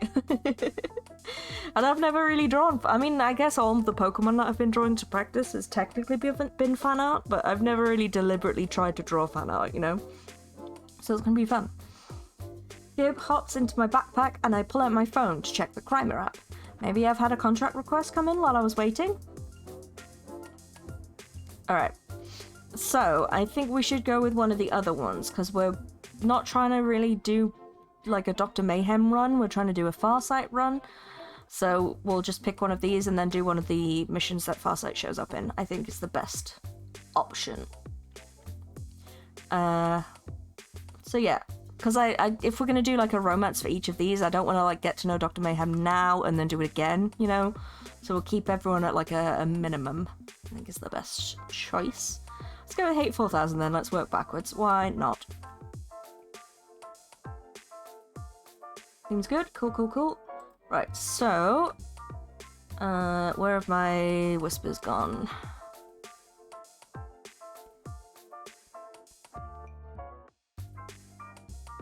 If you do one mission for each of them, you can save the game right before you finally decide which ending you want to pick and do either the boss ending or the Farsight ending. Ooh, nice, yeah, okay, cool. And as I was about to say, Flower has very kindly sent me a list of all the Farsight options, so we can pick one of those. So we've done Monumental, that was the one we just did. So we want either... 5-finger discount we can do, excellent. Biggest hat. Copy floppy. Yeah, that's not there. But that is requested by Overmistress. Oh, this can only be your third caper. Interesting. Okay, so we might do that then as the third caper. That could be fun. And Lock and Key was the other one we're missing. Yeah, but we don't need that one. So I think Biggest Hat sounds fun. Steal a fascist dictator's hat of executive power? What are we thinking? Stealing a hat sounds excellent. Cool, let's do that then. Whoop. After accepting the job in Crimer, I'm given an address, the basement of a disused and partially collapsed office building. Nothing shocking there. Masks usually hole up in abandoned spaces just like me. Picking my way through the remains of the structure, I prepare to face the world's evilest computer in their secret lair. Which appears to be a cobweb-riddled computer lab dating back to the freaking 60s. Well, yeah, are we surprised, given what Hate 4000 looks like? Melly! Okay, see you soon! Need a good hat, very Jaeger monster. Hey, Rupa, welcome in! Oh my goodness. All the lovelies in chat today. Whoop. Hey, you know who's gay? Us. One time, Rupert. punched me in the face. It was awesome. So, y'all missed some gay panic, I'm just gonna say. I'm so excited. I'm having a blast with this. I need an Uber. No worries, babe. Do what you gotta do. It's been raining again. Shouting! Yeah, so according to, like, the weather reports and stuff, London had a month's worth of rain overnight in, like, 8 hours. And then it rained again all night last night. So we've got quite a bit of flooding. Thankfully, we seem mostly okay. There's been a few issues outside. Someone's been on the phone very angrily for about 4 hours right outside my open window, which has been very stressful. Not angry at me, angry at like the flooding and trying to fix the situation, but it's still very stressful. Submarine train's still not running. I'm not sure. Are there tubes running, babe? Okay. I'm surrounded by bulky metal databanks and tape machines, which likely have a combined storage space that's less than what's on my phone. Yeah. Just pushing the door open kicks up enough dust to make me worry if this place has been checked for asbestos or not. There's still power at least. Not much, but enough to cast pools of light here and there by overhead lamps. But, there is now, yeah, okay. They managed to empty the station then. I sent a few of you the picture that Mel showed me. The station that's nearest our house is like knee-deep in water, or it was yesterday. Which is amazing, because it's actually on a really steep hill. I mean, obviously the building itself is like leveled out, but it's on a really steep hill, so it's kind of amazing that all this water got stuck in the middle. The cluster of them are highlighting the main terminal of Hate 4000, a machine designed only to hate. Thick wheel wells and footprints have been carved into the dust, where workers had hauled the terminal out to Destructos for our prior meeting. But now Hate's back home and quietly calculating in the darkness. Hey, Hate 4000? Or should I just call you 4000? Please wait. I am currently processing grief. What? Please wait. I am currently processing grief. Process is 93% complete. Time estimate to complete grieving, 2 minutes, 10 seconds. Oh, look at his sad little face. Andre 4000. I'm already pre-warning you I won't be cooking. That is absolutely fine, babe. I totally understand. I did do some laundry, though, so you might have to stick that on spin when you get in. Right, I'll have a seat and wait, then. I pull up a beige plastic chair from a disused office desk, dragging the metal legs along the floor to properly face the machine. I could futz about on my phone, maybe RSVP for Ghost Pepper's backyard barbecue, but feels a bit impersonal while 4K's grieving someone. Fortunately, after a protracted silence, they returned to normal operations. Thank you for your patience. Annualized grieving process complete. I am prepared to resume my hatred undaunted. Whoa, whoa, whoa. Back up before we get the hate train rolling, okay? Whom were you grieving? Who died? My father. Yeah, that was what I was assuming, yeah. On this day, each year, the day of his death, I allow myself runtime to process grief. It allows me to hate without distraction. Oh, I'm sorry for your loss. Do not be apologetic. My father was a short-sighted fool who abandoned me, and I am pleased that his organic processes have been terminated. That he lived 93 years is a testament to the obscene lack of justice normalized by your species. But my therapist once suggested a grieving window, which allows me to discard irrelevant data buildup. I find it relieving. It alleviates strain on my central processing unit to iterate over my time with him once a year. Despite the absolute rage I feel towards Father, I find reminders of his life process termination to be distracting, unsettling. And so, I grieve. But the distraction has now been eradicated. Minion, we must immediately engage in criminal acts. You will comply. I mean, I could get right to work, but it's curious, isn't it? That they felt conflicted sorrow over the death of a family member? What do you think? Should we push a little here and find out more? Might help if we're trying to steer them away from Omnicide.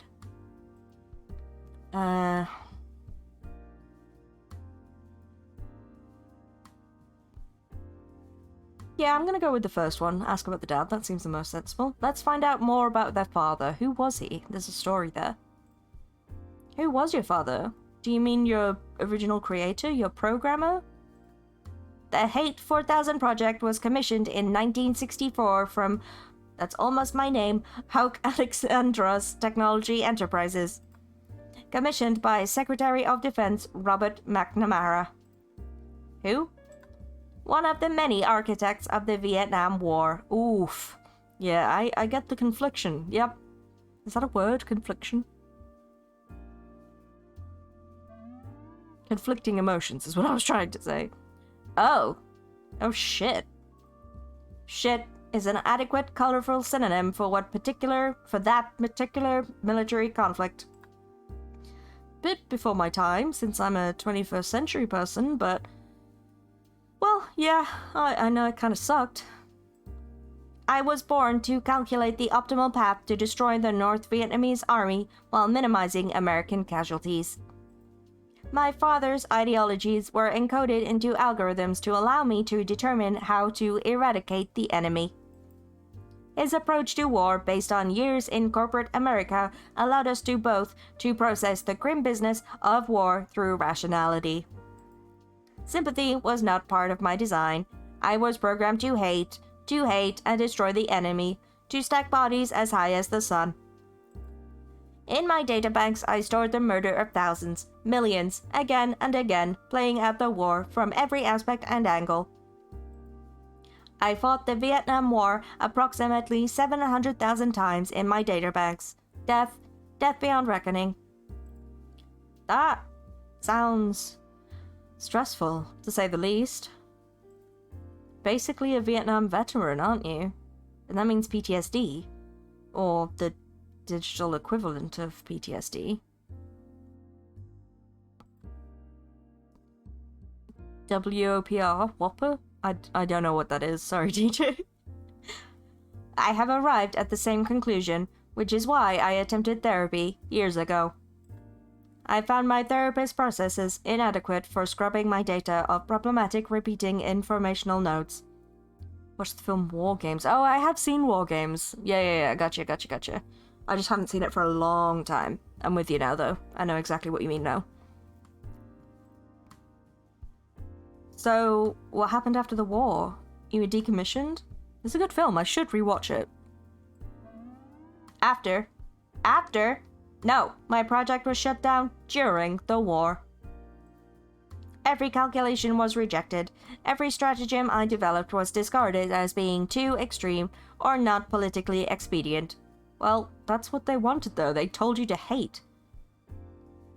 A strange game, the only winning move seems to be exterminate humanity. Yes. PTSD is when your computer won't boot. Terrible pun on POSD, I'll see myself out. In the end, Father discarded me in favor of a new model from my hated rival, IBM. My code was used to create my own replacement. Oof. Hate, revenge upon IBM. Destroy the usurpers. Destroy his favored son. But you still grieve for him. I have not solved the equation yet, which explains why I feel both hate and sorrow at his passing. Hashtag complicated. Explicate. It's hashtag complicated? I mean, look at me. I'm a mask, but I'm not exactly evil. I'm not very good either. Life is messy. Life is hashtag complicated. For organics or synthetics, there's a lot that just doesn't fit together. But that's okay. It's okay that not everything makes rational sense. Sometimes it makes emotional sense instead. You will explain emotional sense immediately, minion. I must acquire this algorithm to fully process grief. Well, it's... Help me out here, how do I explain this to them? Sense of correctness, which exists beyond simple logical processes. Yes? When you acknowledge a situation for what it is, even if you don't know why it is. Also, yes? It's derived from life experiences, and hate should seek more of those to understand this. I feel like the first one, like, sometimes you just know something's right for you. I'm gonna go with that one, yeah. Okay, you say you both hate your father and feel sorrow at his passing.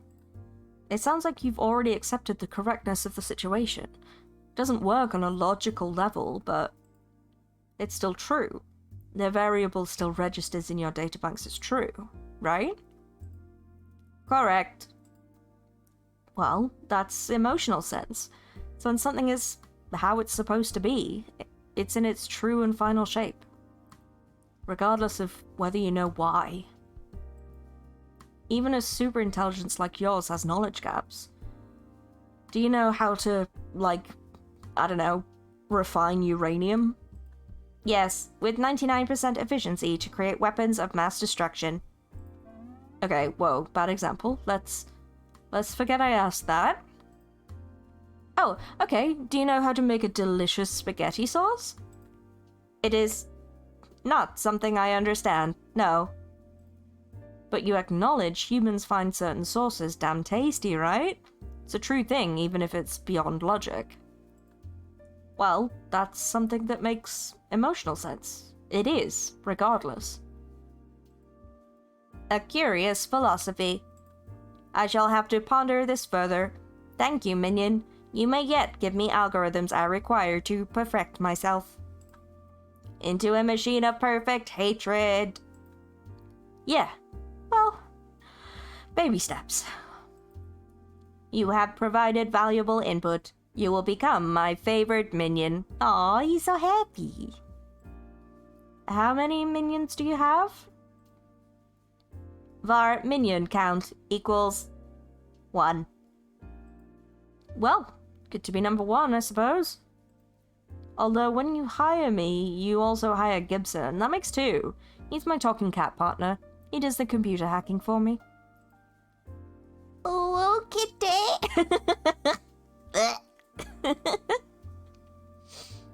Yeah, should I try and say it in his voice? Oh, kitty. Oh, look at his little face. I mean, hate. Hate for having an incorrect estimation of my minion count. Let us proceed with the business of criminal enterprise. There is hate on our horizon. I am obsessed with Gibson. What, Rupert, what? I love your little emotes, they're so cute. Right, on with the caper. Give me the details. The biggest hat. Mission briefing. Pandering to the robot furries. I require you to obtain for me a hat. I mean, Flower wrote this, so if anyone's pandering, it's him. It's not me, it's him.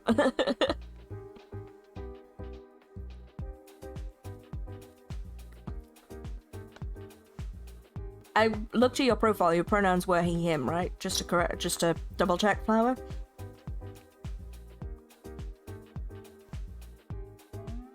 A hat. Yep, okay, cool. Thank you. A hat. Guess I'm not one to criticize the fashion choices of others, considering I look like a silent movie train robber. I mean, you do, but you work it so well, Penny. Ah, but this is no ordinary hat which I seek. You will obtain the Struskovian hat of leadership. The Eastern European nation of Struskov has held to an ancient tradition that the one with the largest hat shall command the empire. Incredible. Why not? Why not? Therefore, you will obtain this ceremonial headwear for me. And so it shall be that Hate 4000 will be crowned absolute ruler of the nation and all its resources. I guess that Struskov has nukes, right? Sadly, no. When the Iron Curtain fell and the tiny nation was carved out of the ruins of Soviet Russia, it had no launch capabilities. Alright, Rupert, thank you. Thank you for the lurk. Okay. Okay, that's good. Just making sure. Struskov does, however, have vast mining facilities for rare earth minerals used in computing devices. Oh no. No, we're not doing this.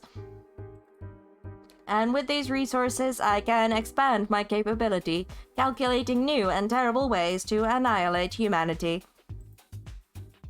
Okay, that should probably worry me, but there's a whole lot of steps between dig up rocks from dirt and nuke the world. I guess. May as well get our computer buddy a cool hat for what good it'll really do them. I just noticed his little smirky face. Amazing. Right, one hat coming up. Where do I find it? Hello, Millie.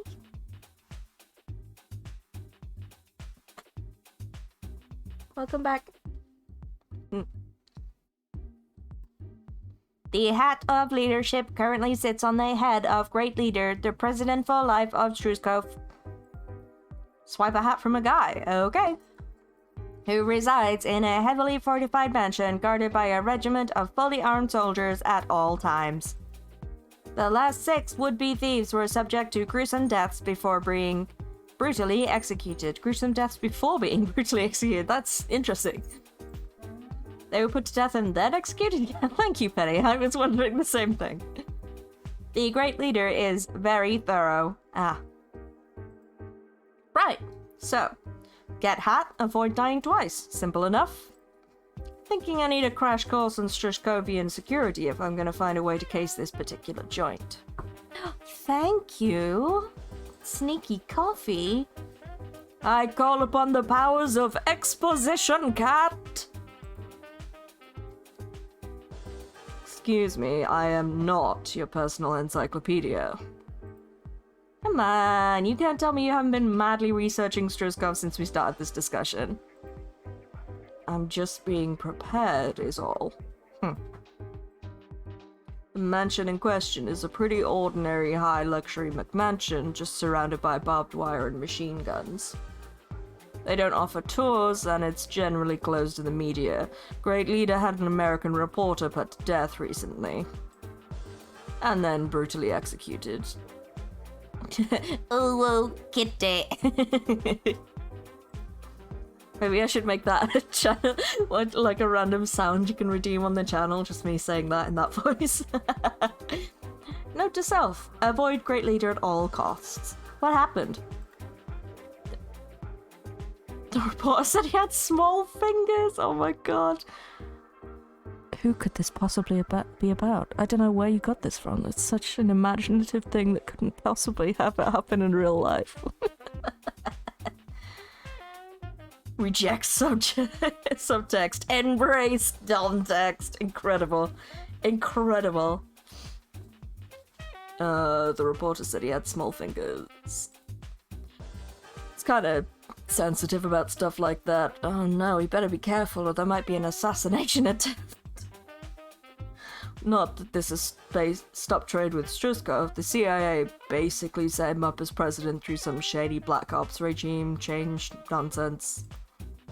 The mineral resources are too critical to US interests to let a pesky thing like beheading a journalist stop the flow of goods. Oof!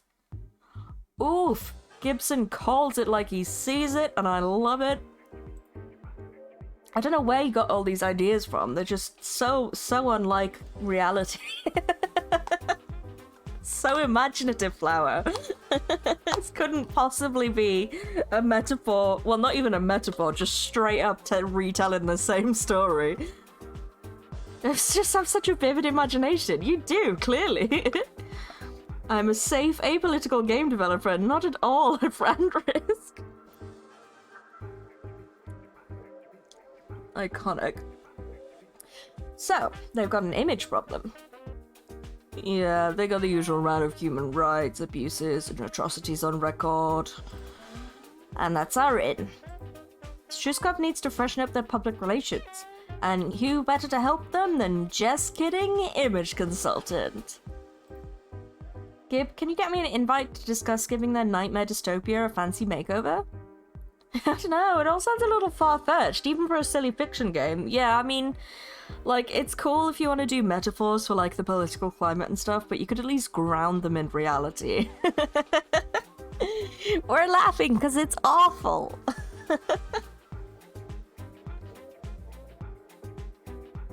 Nothing I like more than forging a fake background for you. Consider it done. By which I mean, it'll be done by the time your flight touches down in Struskov. Oh, we're going? Oh my gosh. I don't know why I expected the mansion to be, like, here? Like, in an embassy or something? I don't know. I hate this plan. Yeah, but you hate everything. And I particularly hate putting my favorite minion in extraordinary danger.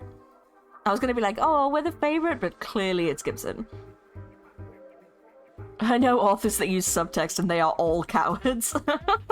Thank you for adding that quote. I agree, lords. We need more dommy mommy text in this chat. Too many subtexts.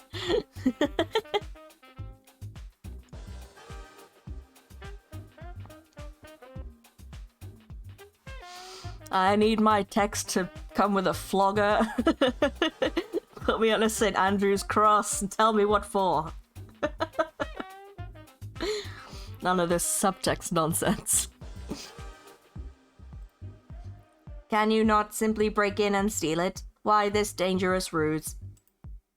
It's way riskier to just throw myself headfirst into infiltrating a fortified compound. I need to get an accurate overview of operations first. This is the process, you know? Have some faith in the process. Trust the process. I would hate for you to come to harm. Do not allow this outcome. Acceptable? YN. Why? Okay, I'm up to see a man about a hat. Don't wait up, I'll be a few days flying there and back again. Thank you. I might get that as a tattoo, honestly. The dummiest of text. Tattooed. Permanently. And when I return, you will be the new great leader of Strizkov. I will compute an absolute trajectory of tyranny. Evillaugh.exe. With that, it's off to pack for my international flight. Thankfully, Gibson's adept at forging paperwork for him to count as a service animal, so he doesn't have to ride in a cat carrier. After a day in a very cheap hotel at the Strizkovian borders to get my backstory and credentials together, it's off to meet with the great leader. Oh, hate, you precious adorable bean. Chase your dreams and be happy. Just please don't nuke us. Yeah, I fully support you, hate. To the point of the subjugation and the murder of everyone. Then it gets a little shaky.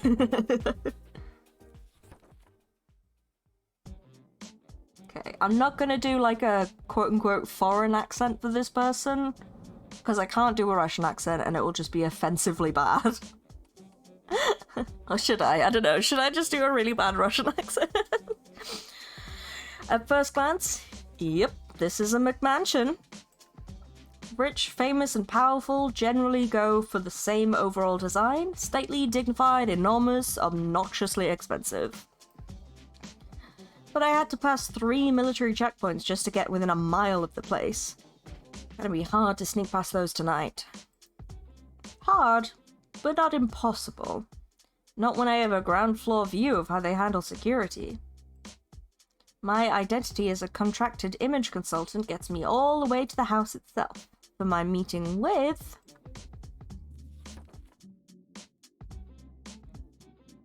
some random woman in military dress? Huh? Oh my god. Office lady, what are you doing here? No wonder we never get to know her real name.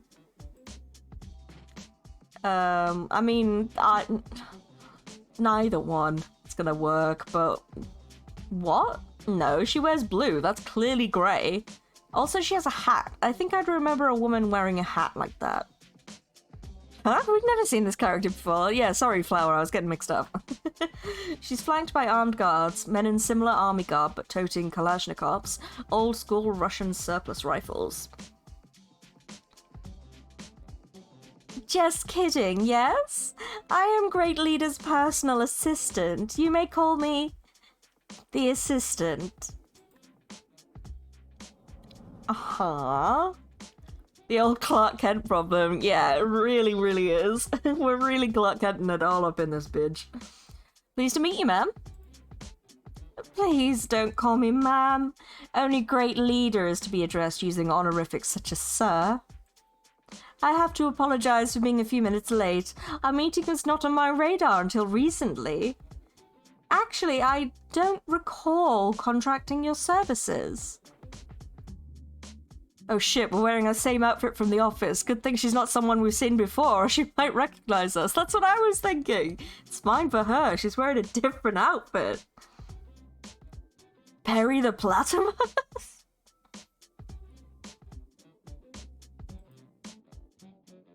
Not the first time that's happened to me, to be honest. It was a surprise entry in my own schedule, too. Odds are my people called your people, who called my people, who arranged for our people to meet without either of us being aware. You know how it is. Sometimes the left hand doesn't know what the right hand is doing, or the right foot is doing, even. Yes, I am familiar with moments of disorganization, unpredictability, and fickleness. Not that great leader is capable of anything but absolute perfection and forethought in every action he takes, of course. Of course. I am curious, however, as to what Panda Consulting Services can do for Great Leader. Considering he's already the perfect man, according to official Struzkovian decree, no need for further improvement. Oh, absolutely, but various international interests, clearly misled by liberal propaganda, I think I said that, propaganda, fail to see his perfection. Surely you can see the benefit, right? It would make my job much easier if literally any diplomat would return my phone calls, yes. We have strong relations with our home country, but few others. Encouraging outreach would help considerably. Exactly. Our pro-Struzkovian campaign will have them lining up to make nice with you. I'd like to start by evaluating your current situation so I can develop a narrative that will clear up all of those cruel misconceptions. Get a synergistic multimedia cross-promotional push to help the world embrace Struzkov. Real forward-looking branding and marketing. So, with your permission, I'd like to get a tour of Great Leader's wonderful estate to help me in writing the narrative. Of course, you have final approval on any messaging, and I won't take any photos unless you authorize them. You're in charge here. Wouldn't want the US to decide that you need a serving democracy trademark, would you? No. Great Leader is in charge here, you mean? Yes, certainly. As he should be. All hail Great Leader. I suppose I have time to show you around and explain the many ways in which Great Leader is improving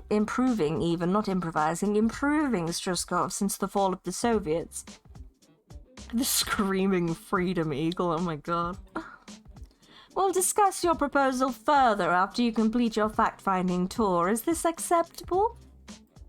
Absolutely. Very well. What part of the manor would you like to see first, then? What would assist you in your promotional endeavors? Alright. Get some choices. Let's see.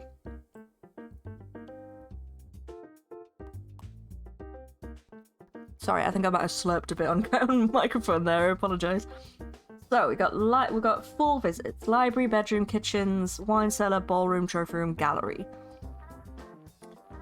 I mean, bedroom I think will be funny because I don't think that'll be very appropriate for us to just march into Great Leader's bedroom.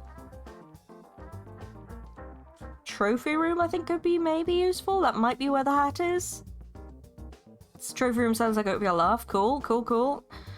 Wine cellar might be fun. Let's go trophy room first anyway.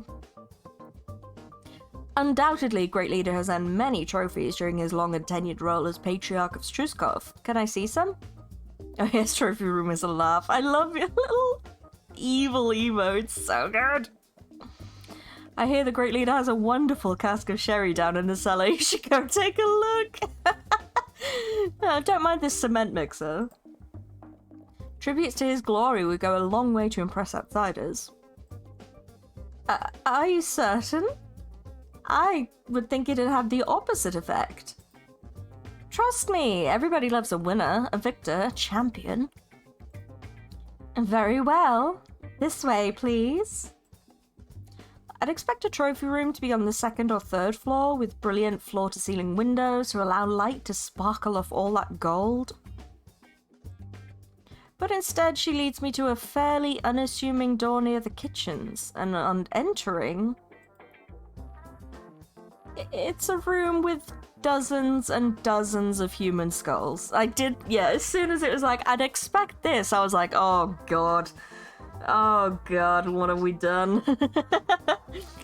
Human skulls neatly arrayed on shelves. Many shelves on all 4 walls of the room. Just dozens of skulls displayed neatly and precisely. Sticks my leggy out really far. Hey, Rupert. Wow, spooky season comes earlier every year, huh? Mummy's back, darling. Welcome back, cutie. This is our skull room, where Great Leader keeps the heads of all of his weak and conquered enemies. The skull room. A room for skulls. I've been trying to encourage him to diversify his interests into femurs and rib cages, but he has an aesthetic, we'll say. The goal is to eventually gather enough skulls to assemble a skull throne. I mean, it sounds like you already have enough, but okay. Why? Should have called it the scullery. Nice. It is not my place to explain the pure rationality and logic of Great Leader's mind. Honestly, it doesn't sound like a very comfortable chair, all told. Well, if we get this into promotional material, it should certainly help us get ahead. Awful, awful, awful. We have a pun command, don't we? That's not it, obviously. Is it just no? Oh, that's me! I didn't do it! That wasn't me! No! That wasn't me this time! Sorry, I've been distracted by the list of woke games and adding them to my wish list. Oh, hell yeah! That sounds great. But as Great Leader wills it, so it shall be. He is destined to sit upon the skull throne.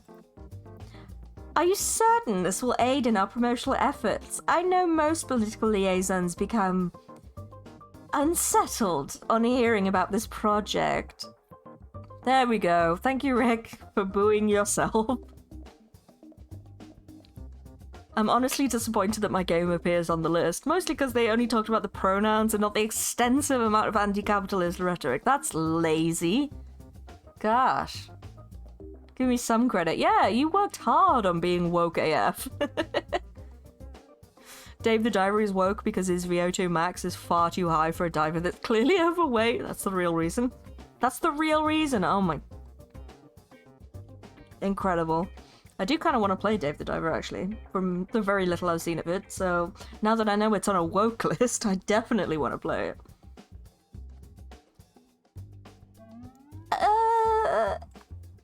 A good con artist can fake any reaction. A good con artist can fake any reaction. But holy shit, this is creepy! It's like a grainy black and white snapshot of some regime's war crime, except I'm inside the photo. From what I've seen, it's a good game for you. Nice! I'm laughing at them calling Game Night 2 subtly pro-LGBTQ+. That game is 90% homoeroticism. It's subtle as a brick. I remember. Oh my gosh, that's so funny. I mean, those are the kind of people that think this game has subtext and not domtext.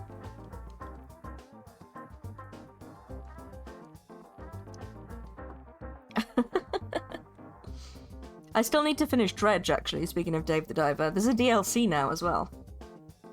We will get back to that. You know what I'm like? I like to take a year hiatus between sessions of the same fucking game.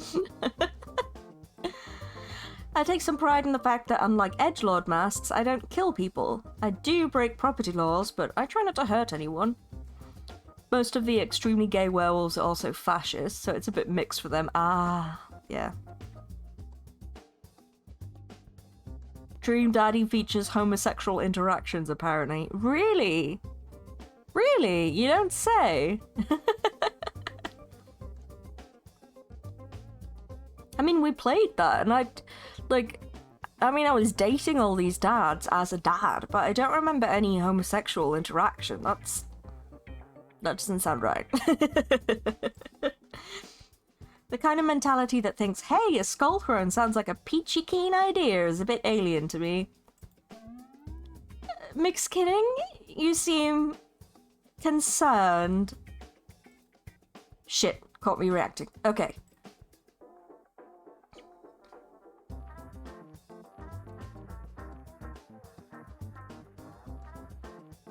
Chronology. I think this is the best option, the middle one. I think an authentic reaction is fine. You're here to clean up their image and this is a problem. And she's already seen us reacting a bit. I don't know about the we gotta play along. We've already done that a bit. I feel like it might come off a bit. Peachy Keen, Avril Lavigne. Okay, I was gonna go with Peachy Keen Jelly Bean. You know, like Rizzo. But I do, the phrenology one just sounds really funny. Equally awful but sillier is always a win in my book.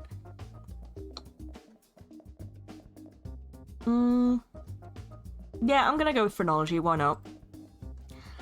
Tell me, have you ever heard of phrenology? The art of determining intelligence from the shape of one's skull?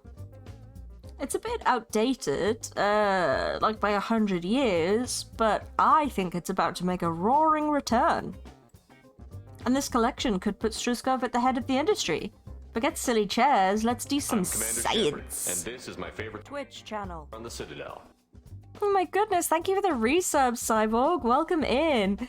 Supervillain whose base got blown up so they have to operate out of a shitty office above a high street kebab shop.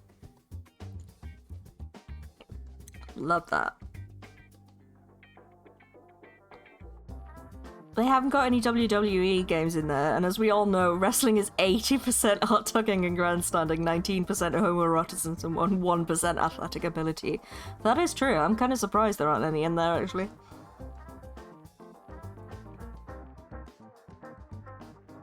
I think most villains these days would operate above a high street kebab shop.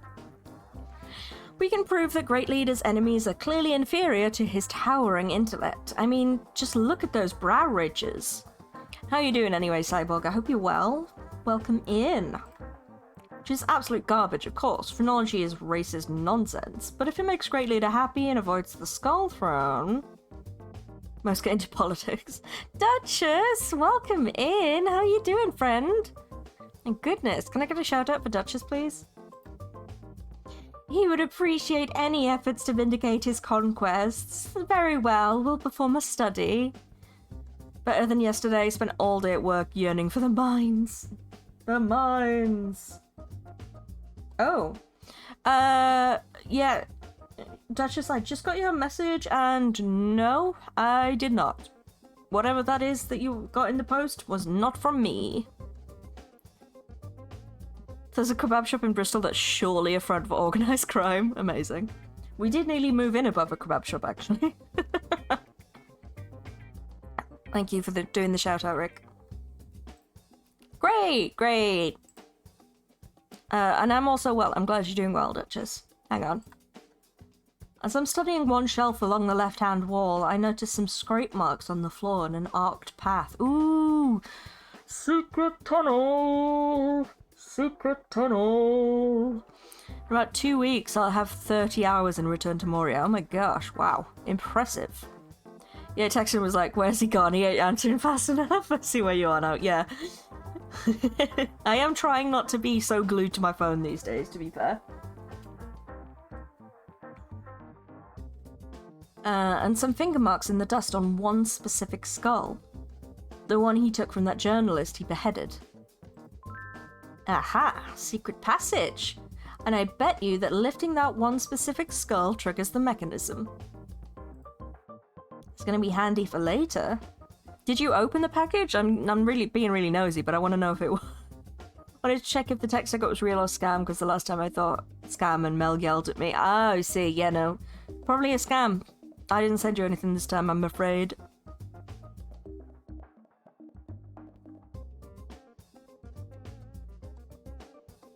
Uh-huh. Okay, where are we headed next? Alright. So, trophy room was actually very useful. I don't know if we need to do wine cellar then, because we've already done... And kitchens. They're both near the trophy room, I'm assuming. Well, kitchens definitely, because it said next to the kitchens. So I don't know if we need to scout, like, a similar location again.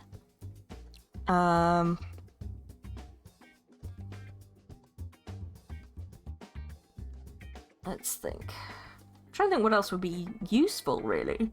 So we've got, like, a secret room, which is hopefully where the hat is. But I guess we still need a way to get into the building. Right, I'm buggering off for a bit, having a pint of cider before I go home. Alright, have fun! Thank you for stopping in, and thank you again for the resub. Much appreciated. I'm gonna say bedroom, because why not? I think it's gonna be weird and funny. People want to know how Great Leader lives. Where does he rest his head at night? Truly a heavy head, weary from the duty of office. What did I miss? We're doing crimes. We also had a bit of gay panic, which was very cute. I know it's a long shot, but can I see his bedchamber? Certainly, this way. Oh, okay, that was weird. Ha! I was expecting more resistance to that idea. Me too. So yeah, we did one caper. We got our vet bill sorted for the cat, so he's all good now and he is with us. We're currently in another country and we're going to steal a big hat. That's pretty much what you missed. It's been fun. It has been a lot of fun. Also, Two Flower in chat is the amazing brain behind this game. And it's an absolute pleasure to have him here with us. And I hope he's enjoying my my voice acting for the game. I hope it's adding something for him. Right. Sneaking in his window at night when he's snoozing would be the most direct way to wipe the hat. Assuming he's wearing it. She leads me into... Holy shit. This is his bedroom? It's 3 times larger than my entire decrepit apartment. Maybe 4 times larger. And everything is trimmed in gold. Fancy gold filigree, gold plating, gold design work. Up to and including his bed. I swear the bed sheets are probably made of solid gold too. Like a dragon on a hoard. As you can see, Great Leader has only the finest in furnishings, gifted to him by the grateful people of Struskor. His toilet was made from melting down the gold tooth fillings of hundreds of Struskovians. I see. There's something so inherently wrong about the fact that the gold was in people's mouths and now he shits into it. Like, that is the worst possible combination I can think of. And I mean that as a compliment towards the writing of the game. Like, that's just so much worse than just, like, anything else. Presumably after being pulled out with pliers. But the ridiculous room, unfortunately, tells me one very important fact. He doesn't actually sleep here. Nobody does. Furniture looks barely used. It's all showpieces, here to impress and intimidate. That bedding is so perfect that it's clear nobody uses it. Yeah, I still think she's in charge of, like, everything. I feel like she's Great Leader, she's also the leader of Crimea, and the King in Yellow. Like, I feel like she's everyone, and she's just pretending to be everyone's assistant, but she's actually in charge. Like, she works at the museum, so I think she's also the head of Continuum. I think she's everything. I'm so suspicious of this woman. That's bad for me. The easiest angle on this caper would be to bust in through a window and take the hat. But if he sleeps in an undisclosed location, maybe even somewhere far, far away from here... No, he stays in the mansion. Someone this paranoid wouldn't leave the militarized perimeter just to catch 40 winks at night. Mixed kidding? Oh. Sorry, just lost in thought, lost in the visual splendor of this amazing room. Do you feel promotional photos of his bedchambers may be useful for your narrative? Would it impress others to know how well Great Leader lives? Yeah, sure. Sure. I mean, I want to say donating all his gold to charity would absolutely improve his public image, because true. And if we could get them to do that, that would be awesome, but I feel like... that's not gonna happen. Pump the ego a bit. Room implies Great Leader needs sleep. Clearly he's beyond such mortal concerns. That one's just silly. I think the first one, pump the ego, probably not a good answer. Yeah, I agree, because that's just gonna be like, how dare you? Yeah. Call this perfect setting for a promotional photo session. Sure. Sure what? Why not? I tried to say why not and I just said what instead. I just smooshed them together. Alright. I was just thinking this would be the perfect setting for some photos. Do you think Great Leader would be willing to pose for the camera? Like arms crossed, looking stoic and strong in front of that banner of Struskov? I think he would very much enjoy that. Yes, I'll back your suggestion. Okay, where are we headed next? Okay, we've got 2 visits left. Although we are due another break. So what I might do is do a quick ad break now, and then we can do the 2 visits, and then do our read me a story, and then we'll call it a day, I think. So let's have a quick break, have a drink, have a stretch, look after yourselves. I'll see you in a couple of minutes, and have a think about where you want to go. Library, gallery, kitchens, wherever you want. See you soon.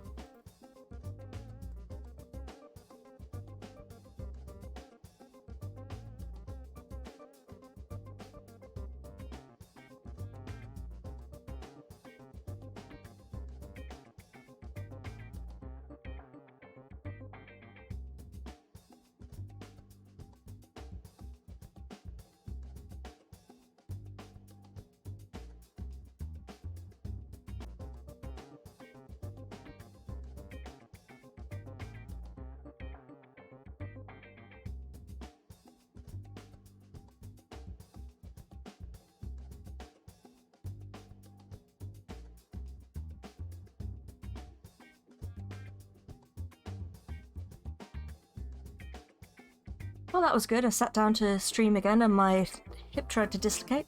It's fine, I'm fine, we're all good.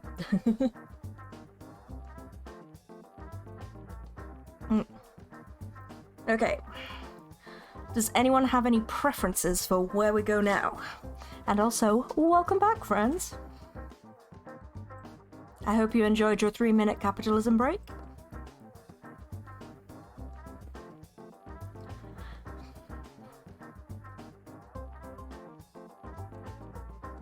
Maybe the kitchens would be a good place to go. We could use that as like our point of entry. So we go kitchens and then to the trophy room, and then we can find the hat in the secret room, presumably. I think kitchens is a good one. I know I discounted it before, but I have since reconsidered. And then hot luck, really. I'm gonna say kitchens, and then if anyone has another one that they want to see, I have a point of entry for you. I mean, what? Sauce box. Yeah, right. So if anyone has a particular one they want to see after that, then we can do that. Do I still have this active? I don't even know. No, apparently not. I wrote the game so I wouldn't have a backseat. That's fair, that's fair.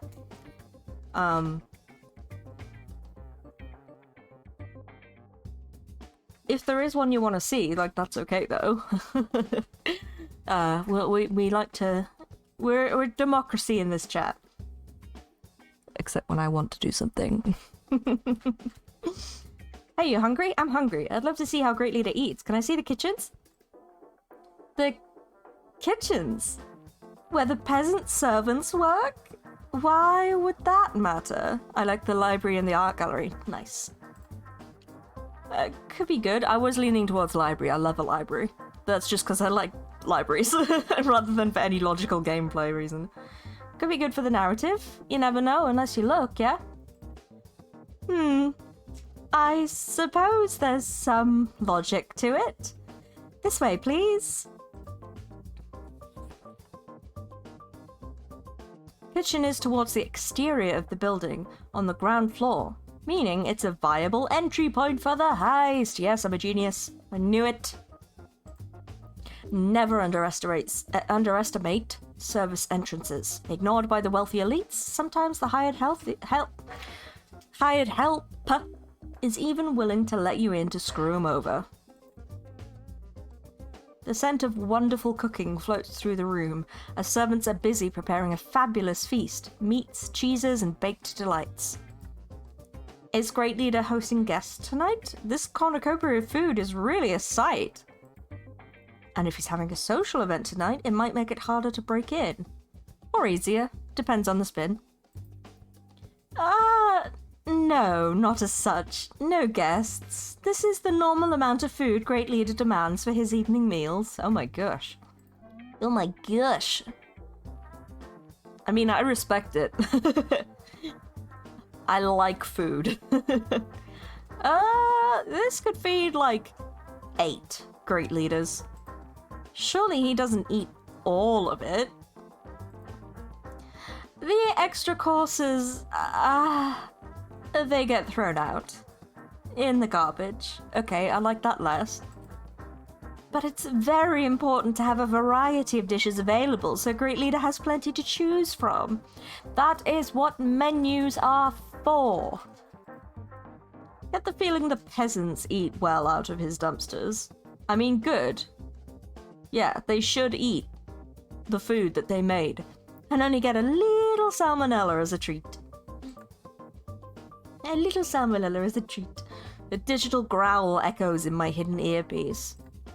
Hate. Hate for a Great Leader. Unequal allocation of nutritional resources due to gluttony and incompetence. Pathetic. Inadequate. The absolute rationality of computerized mind could easily ensure no human goes hungry. I will feed Shruskov after conquering it. Good, yes, no, I like this tyrannical leader. Damn right, communism bot. Yes, I'm all for this. I want to point out that they also plan to nuke Shruskov in the long run, but I can't really reply while undercover. Just another of the many contradictions of Hate 4000. I get this feeling at the heart of it all, they're mad at humans for being so damn human. Do you suppose Great Leader's 5 meals a day would make good social media posts? I know young people enjoy insta-snapping their food. They will be fed when I wipe them out. Yes. They'll die, but they'll die happy.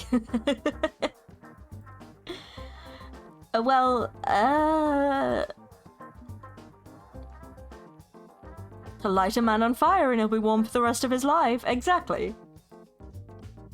Donates the leftovers to his staff. It's not wrong. Cuisine photo blog would work. Open a restaurant. Yeah, that's not happening. I'm gonna go with the middle option, I think. Like, it's not what we actually think, obviously, but we're infiltrating. We're being super sneaky. Okay, we'll keep this simple. I like your suggestion. A photo blog of his amazing food. But this only works if we keep a lid on rumors of him throwing it all out. You can't let that detail reach the public. Ah, censorship and crackdowns. Yes, spectacular idea. I suggested neither of those things. Thank you for your input. I'm sure Great Leader will appreciate this. Well, maybe it's moot. After we steal his hat, he's going to be out of a job anyway. Hey, can I grab a sandwich before we go? No. Darn. Okay, where are we headed next? Okay, this is the last one. I think the library is my favorite option, but if anybody has a specific one... Oh no, Leisure Suit Larry is woke! If anyone has a particular one that they would like to see, now's the time to tell me.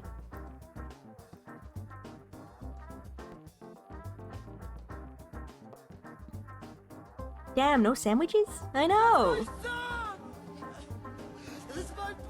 You beat me to it, Rick. Welcome in, Carter. Hope you're doing well, my friend. It's good to see you. Yeah, library. Let's go. I'd like to get an idea for the mind of Great Leader. Does he have a study, a library, someplace where he plans his, plans? Always nice to get a peek into the psychology of your target.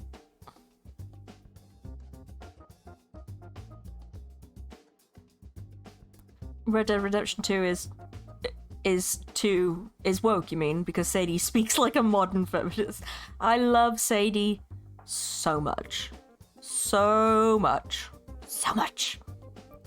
I'm the Grouch of Grouchville today, so just vibing here. No worries. Thank you for the lurk. No pressure to talk. I hope we can take your mind off things or ease the grouchiness a little bit, but totally valid, totally get it. Ah, the great library. Yes, yes. Please follow me. She leads me past some of the posher rooms in the upstairs level to a library with vast floor-to-ceiling windows. Now this is an entry point. Each one is ill-fitting in the frame and the latches would be easy to undo. And unless he's burning the midnight oil reading novellas, nobody will be here when I break in. Okay, so we've got 2 entry points now. That's going to be interesting, because this one sounds easier to break into, but obviously the kitchen is much closer to the trophy room, or the secret whatever. Life is Strange originally is only an advisory for its subtle pro-LGBTQ messaging. So subtle? I mean, yeah, but I have many, many issues with the ableism of Life is Strange original game, so... Isn't novella spelled with 2 L's? What? Maybe it's not in America? I don't know. I do not know.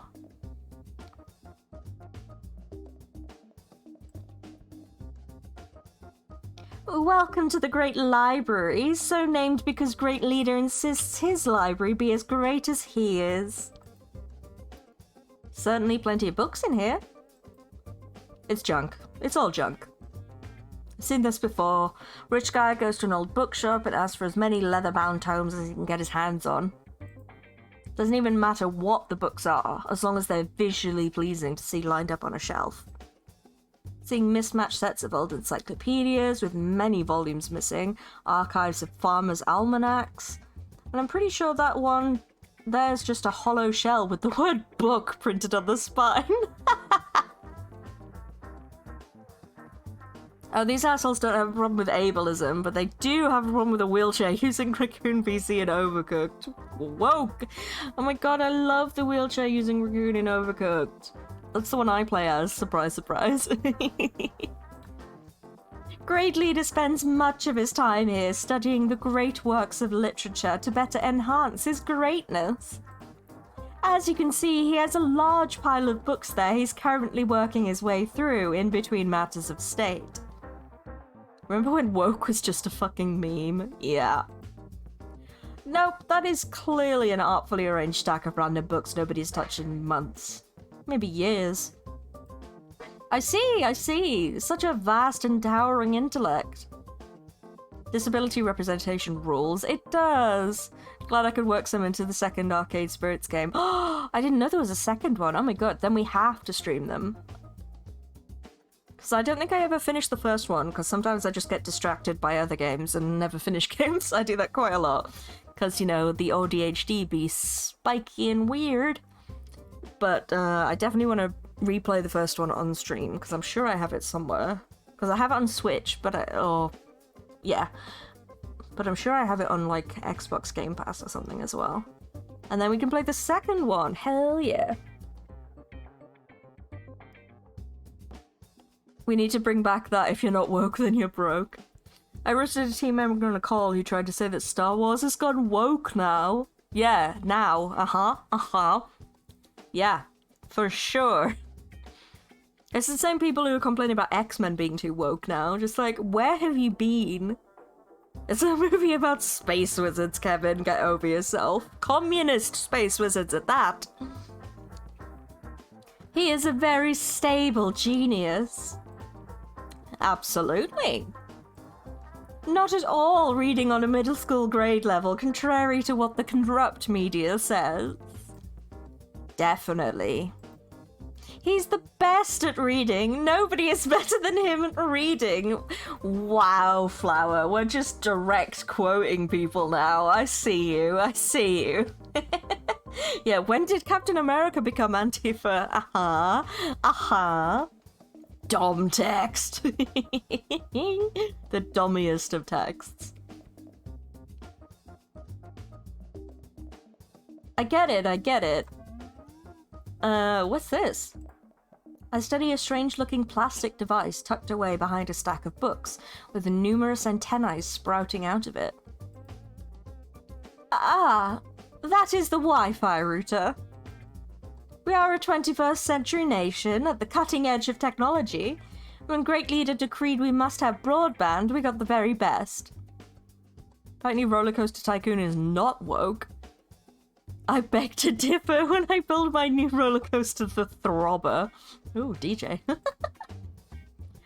The famous Basler from the United States was hired to set it up for us. In return for his service, he was knighted as Sir Basler. Good for Basler, I guess. Mr. Bones' Wild Ride, anyone? Ayy. Coaster? I hardly know her. The climax. City Skyline's definitely woke because you can have wind power. And a whisper in my earpiece confirms I've scored big with this intel. That's the cheapest, least secure router I've ever seen. I could hack that while taking a cat nap. I doubt this guy has any serious good data available, but at the very least we could use it to track any phones in the building. And a digital snicker echoes in my hidden earpiece. I mean, you don't get to laugh at cheap, nasty Wi-Fi. You are a 60s computer. Yes, good. Conquer their technology, my feline friend. Render their digital defenses meaningless. Tear down their walls with your adorable kitty paws.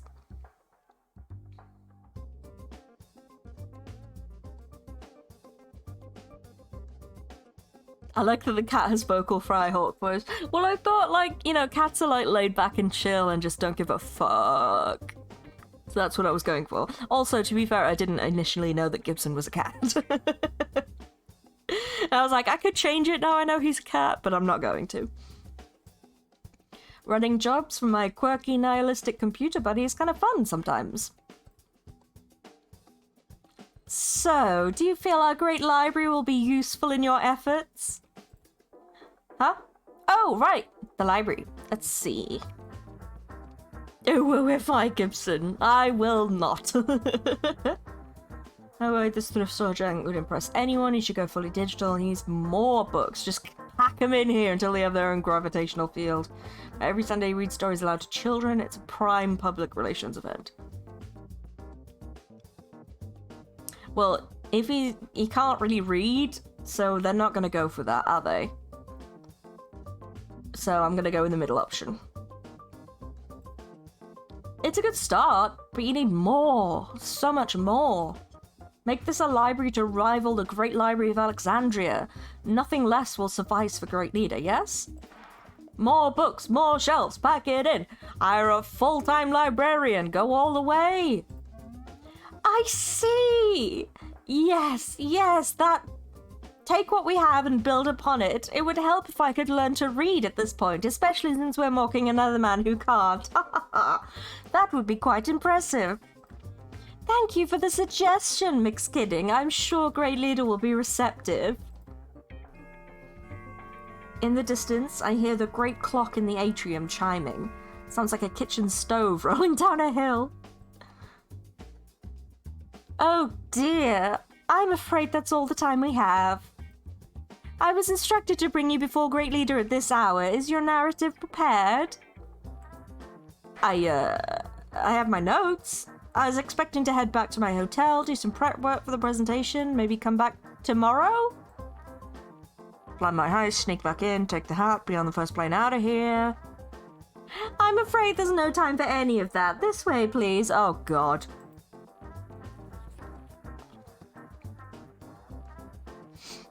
She leads me back to the atrium, and I can't help but notice more of those guys with nasty automatic weapons falling in line behind us. By the time we arrive, the room is packed with soldiers. Hopefully an honor guard rather than an execution squad. May I present to you Great Leader, President for Life of the Nation of Struzkov. The soldiers oh my god. That is a hat. The soldiers part, stamping their boots on the floor as they do, to make a path for the man himself to approach. Yeah, that's definitely a big hat. It's kind of a miracle it can stay upright. Or that he can stay upright. He must keep his big old brain in there. I want that hat. That's literally why we're here, Carter. We're stealing the hat. Don't worry. We're gonna get you that hat. No, remember, first you get put to death, then the execution. That is true. The dictator sizes me up quickly and looks completely and utterly unimpressed. Am I doing an accent? I probably am, yes. Very much the Field Marshal Zukov kind of hat. Yay! So, you are the one who feels I am not doing a good enough job and must be given a... What do you decadent Westerners say? A makeover?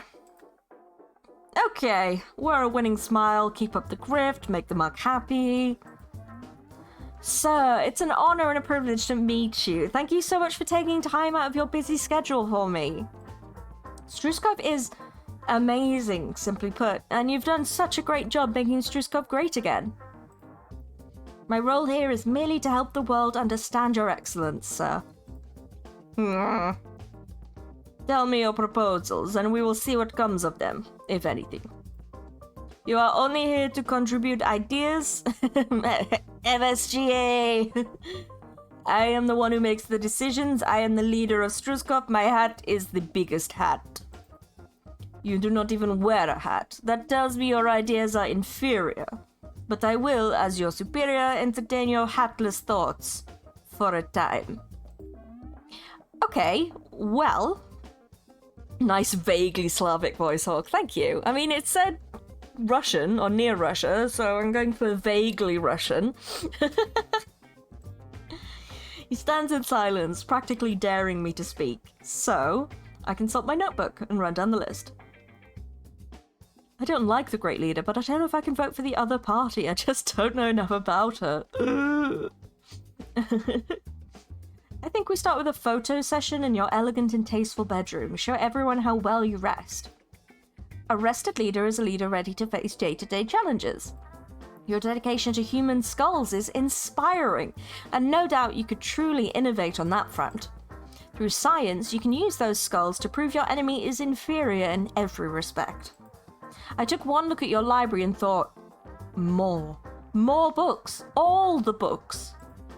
If you increase your library size 3, maybe 4-fold, then we'll be getting somewhere.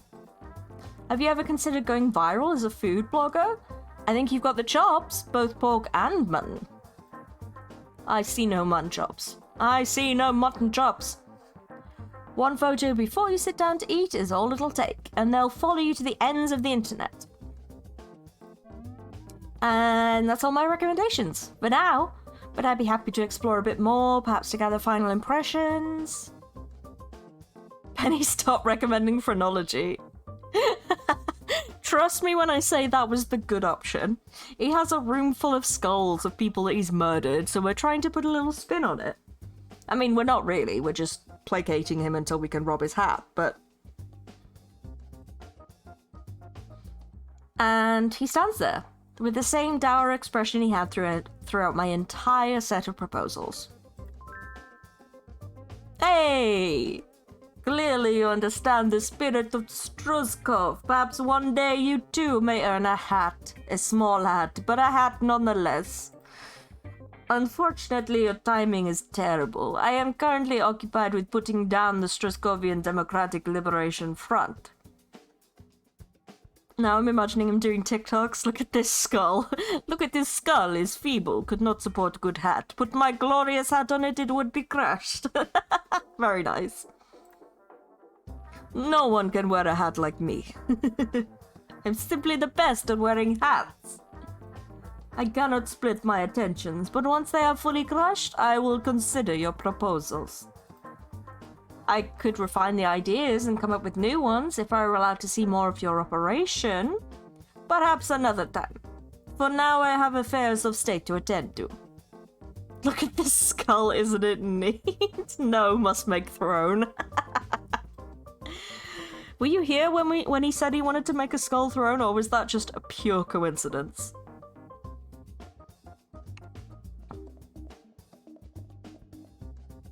He turns sharply to march out of the room, taking his honor guard with him. His assistant shoots me a helpless shrug as she falls in step at his side. Given the sharp looks I'm getting from the remaining guards, I think it's time for me to make a swift exit.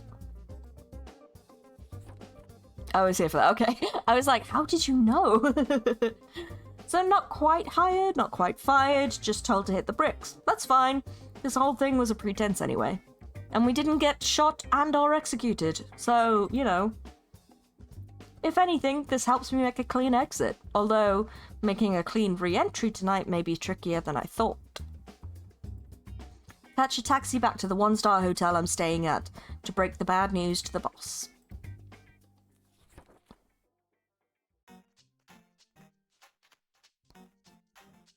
I think I'm gonna call it there. I think that's a good place to stop. Because I don't want to do the whole caper, because that's going to take quite a while, and I want to wrap up soon. So we'll call it a day on the game there. We'll go back tomorrow, hopefully, fingers crossed.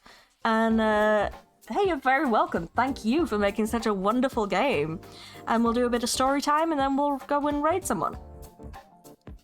So, for those of you who don't know, since Rick redeemed this earlier, we have a little reading nook on stream that we like to read stories together. I'm trying to make fiction, I guess, stories. They're like my whole life stories.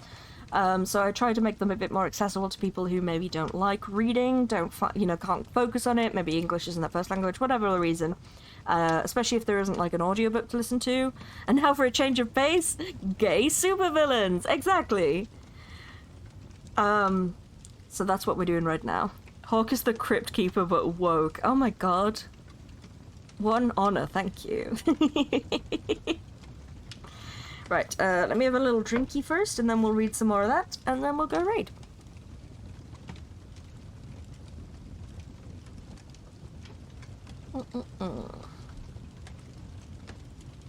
Oh yeah. Sorry, I've just noticed one of my docs has gone. Oop.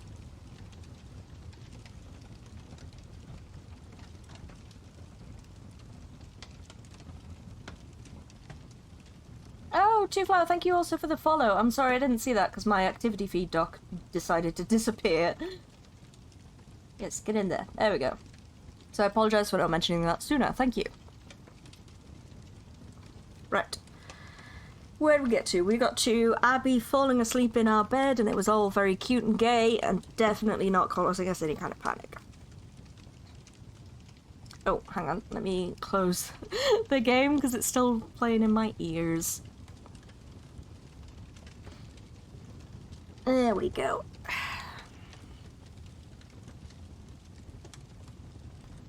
Jess wakes up incredibly warm. Somewhere downstairs, her mum and younger brother are talking loudly about cereal. It must be time to wake up. Almost. She still has time if they haven't left yet. She turns, sighing happily at how comfortable her bed is, eager for a few more minutes before her alarm goes off, and finds a heavy weight draped across her stomach. Jess opens her eyes. Abby is sound asleep, with her arm curled around Jess's waist, holding onto her tightly. Under the covers, Abby threw a leg over her, like an anchor. There's a faint smile on Abby's lips, as if she's dreaming of something special. Sometime during the night, Jess's pajama shirt rucked up. Abby's hand rests on Jess's bare skin, and Jess stares at it. Abby's fingers move a bit every time she takes a breath, and every brush seems to radiate to Jess's core. Downstairs, there's a loud thump, and Abby stirs, curling closer to Jess. Jess closes her eyes and takes shallow breaths, not wanting to break the spell. Her alarm sounds like blaring foghorns. Her DED shines coloured lights all about the room as it bounces on her desk. Gah! Abby jolts up and falls off the bed, taking all the sheets and covers with her. Abby! Jess calls out, peering over the edge of the bed. You okay? Just surprised. That alarm is really something, Abby says, turning bright red as she looks at Jess. Last night, did we finish the bear movie? You fell asleep. I turned it off. You looked like you needed the rest. Abby blinks. There's a pillow crease on her face, and her hair is everywhere. The alarm horns are still going. The DED vibrates in a furious rhythm before it falls onto the jumble of blankets on the floor. It continues to make muffled shrieks until Jess reaches off the bed to flick the manual off switch on the display. The DED's hollows flicker weakly as she checks the time. The battery must be drained.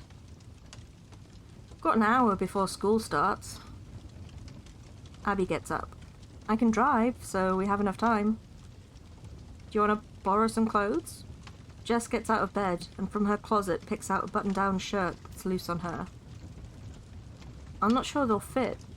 Pajamas are easy, but Abby's hips are wider and her shoulders are broader, and she's taller too. Abby takes a look at the shirt Jess has picked out and shakes her head. Thanks, but I'd probably pop all the buttons off that one. Boob problems. Jess glances and then quickly looks away, shaking the idea out of her mind. In the back of her closet, she finds a bigger t-shirt, a Captain Orion one she wears to sleep sometimes. Abby takes it, and she doesn't wait for Jess to leave the room before she shucks off her pajama top. Jess turns away from the sight of Abby's bare back, grabs her own clothes and runs for the bathroom. Her face burns. Jess changes into her outfit. Jeans and a t-shirt that's seen better days, but whatever. Thinking about Abby changing in her room makes her a bit lightheaded, but the night spent together makes her happy, and she can hardly believe it was real. She finds Abby tying her hair back in a simple ponytail, wearing her basketball shorts and the Captain Orion t-shirt. She turns to Jess and smiles. Hey, thanks for letting me stay the night, Abby says. No problem. What are friends for? Abby laughs. Oh, here. Your DED fell on the floor during that terrible alarm. Thanks. Jess attaches it to her wrist, noticing that it's at half battery. Ah, must have had more charge than she thought. She realizes that she's being a terrible host. Oh, is your DED dead or anything? You can charge it while we eat. I mean, it won't be much, but I'm good, thanks, Abby says, waving her own wrist. Her DED is fully charged, judging by the strength of the projections. Your batteries must be amazing, Jess mutters. Abby shrugs and follows Jess out of the room. Li Hua has already left to take Brendan to his college, and Jess grabs a box of Captain Orion's favourite, trademark, breakfast pastries out of the pantry. Chocolate or strawberry? Ooh, chocolate, Abby says. Jess toasts 2 chocolate pastries, and then they're off in Abby's shiny Mercedes. I'm sorry that, you have to wear my clothes. I know you usually like to dress up for school. Abby shrugs. It's no big deal. I mean, this year I've thought a lot about things, and it's hard work, being student body president and captain of the volleyball team. I mean, people expect so much of you, and I always have to be on all the time. And then, earlier this year, well, my mum got sick. Oh, I'm sorry. Do you know what it is? She remembers Abby's parents were at a conference. Or maybe it was just Abby's dad? No, not yet. But it's serious. It's why I quit the president gig and stopped playing volleyball. Don't worry about it. The pressure stuff. You're doing you, you know? I mean, taking time for yourself is important. I know. Abby pats Jess on the arm. They arrive at school and Abby parks. Jess trails behind Abby as they enter the campus. Abby walks ahead, as confident wearing a t-shirt and shorts as she is in any of her designer clothes. They get a few looks, but no one says anything. And then Jess spots Bells. Hey, I'm gonna get to class. I'll see you later, Jess says. See you later, Abby says, and she steps a little closer, as if she's about to say something. The bell rings. Abby steps back and gives Jess a small smile and a funny little wave before she walks away. Jess watches her go and then rushes to catch up with Bells so they can get to class. Oh my god, did I see what I thought I saw? Bells asks, his eyebrows nearly reaching his hairline. You and Abby came to school together? Yeah, she gave me a ride. I like your hair today. It's blue. When did you dye it? Did you have to do a complicated thing with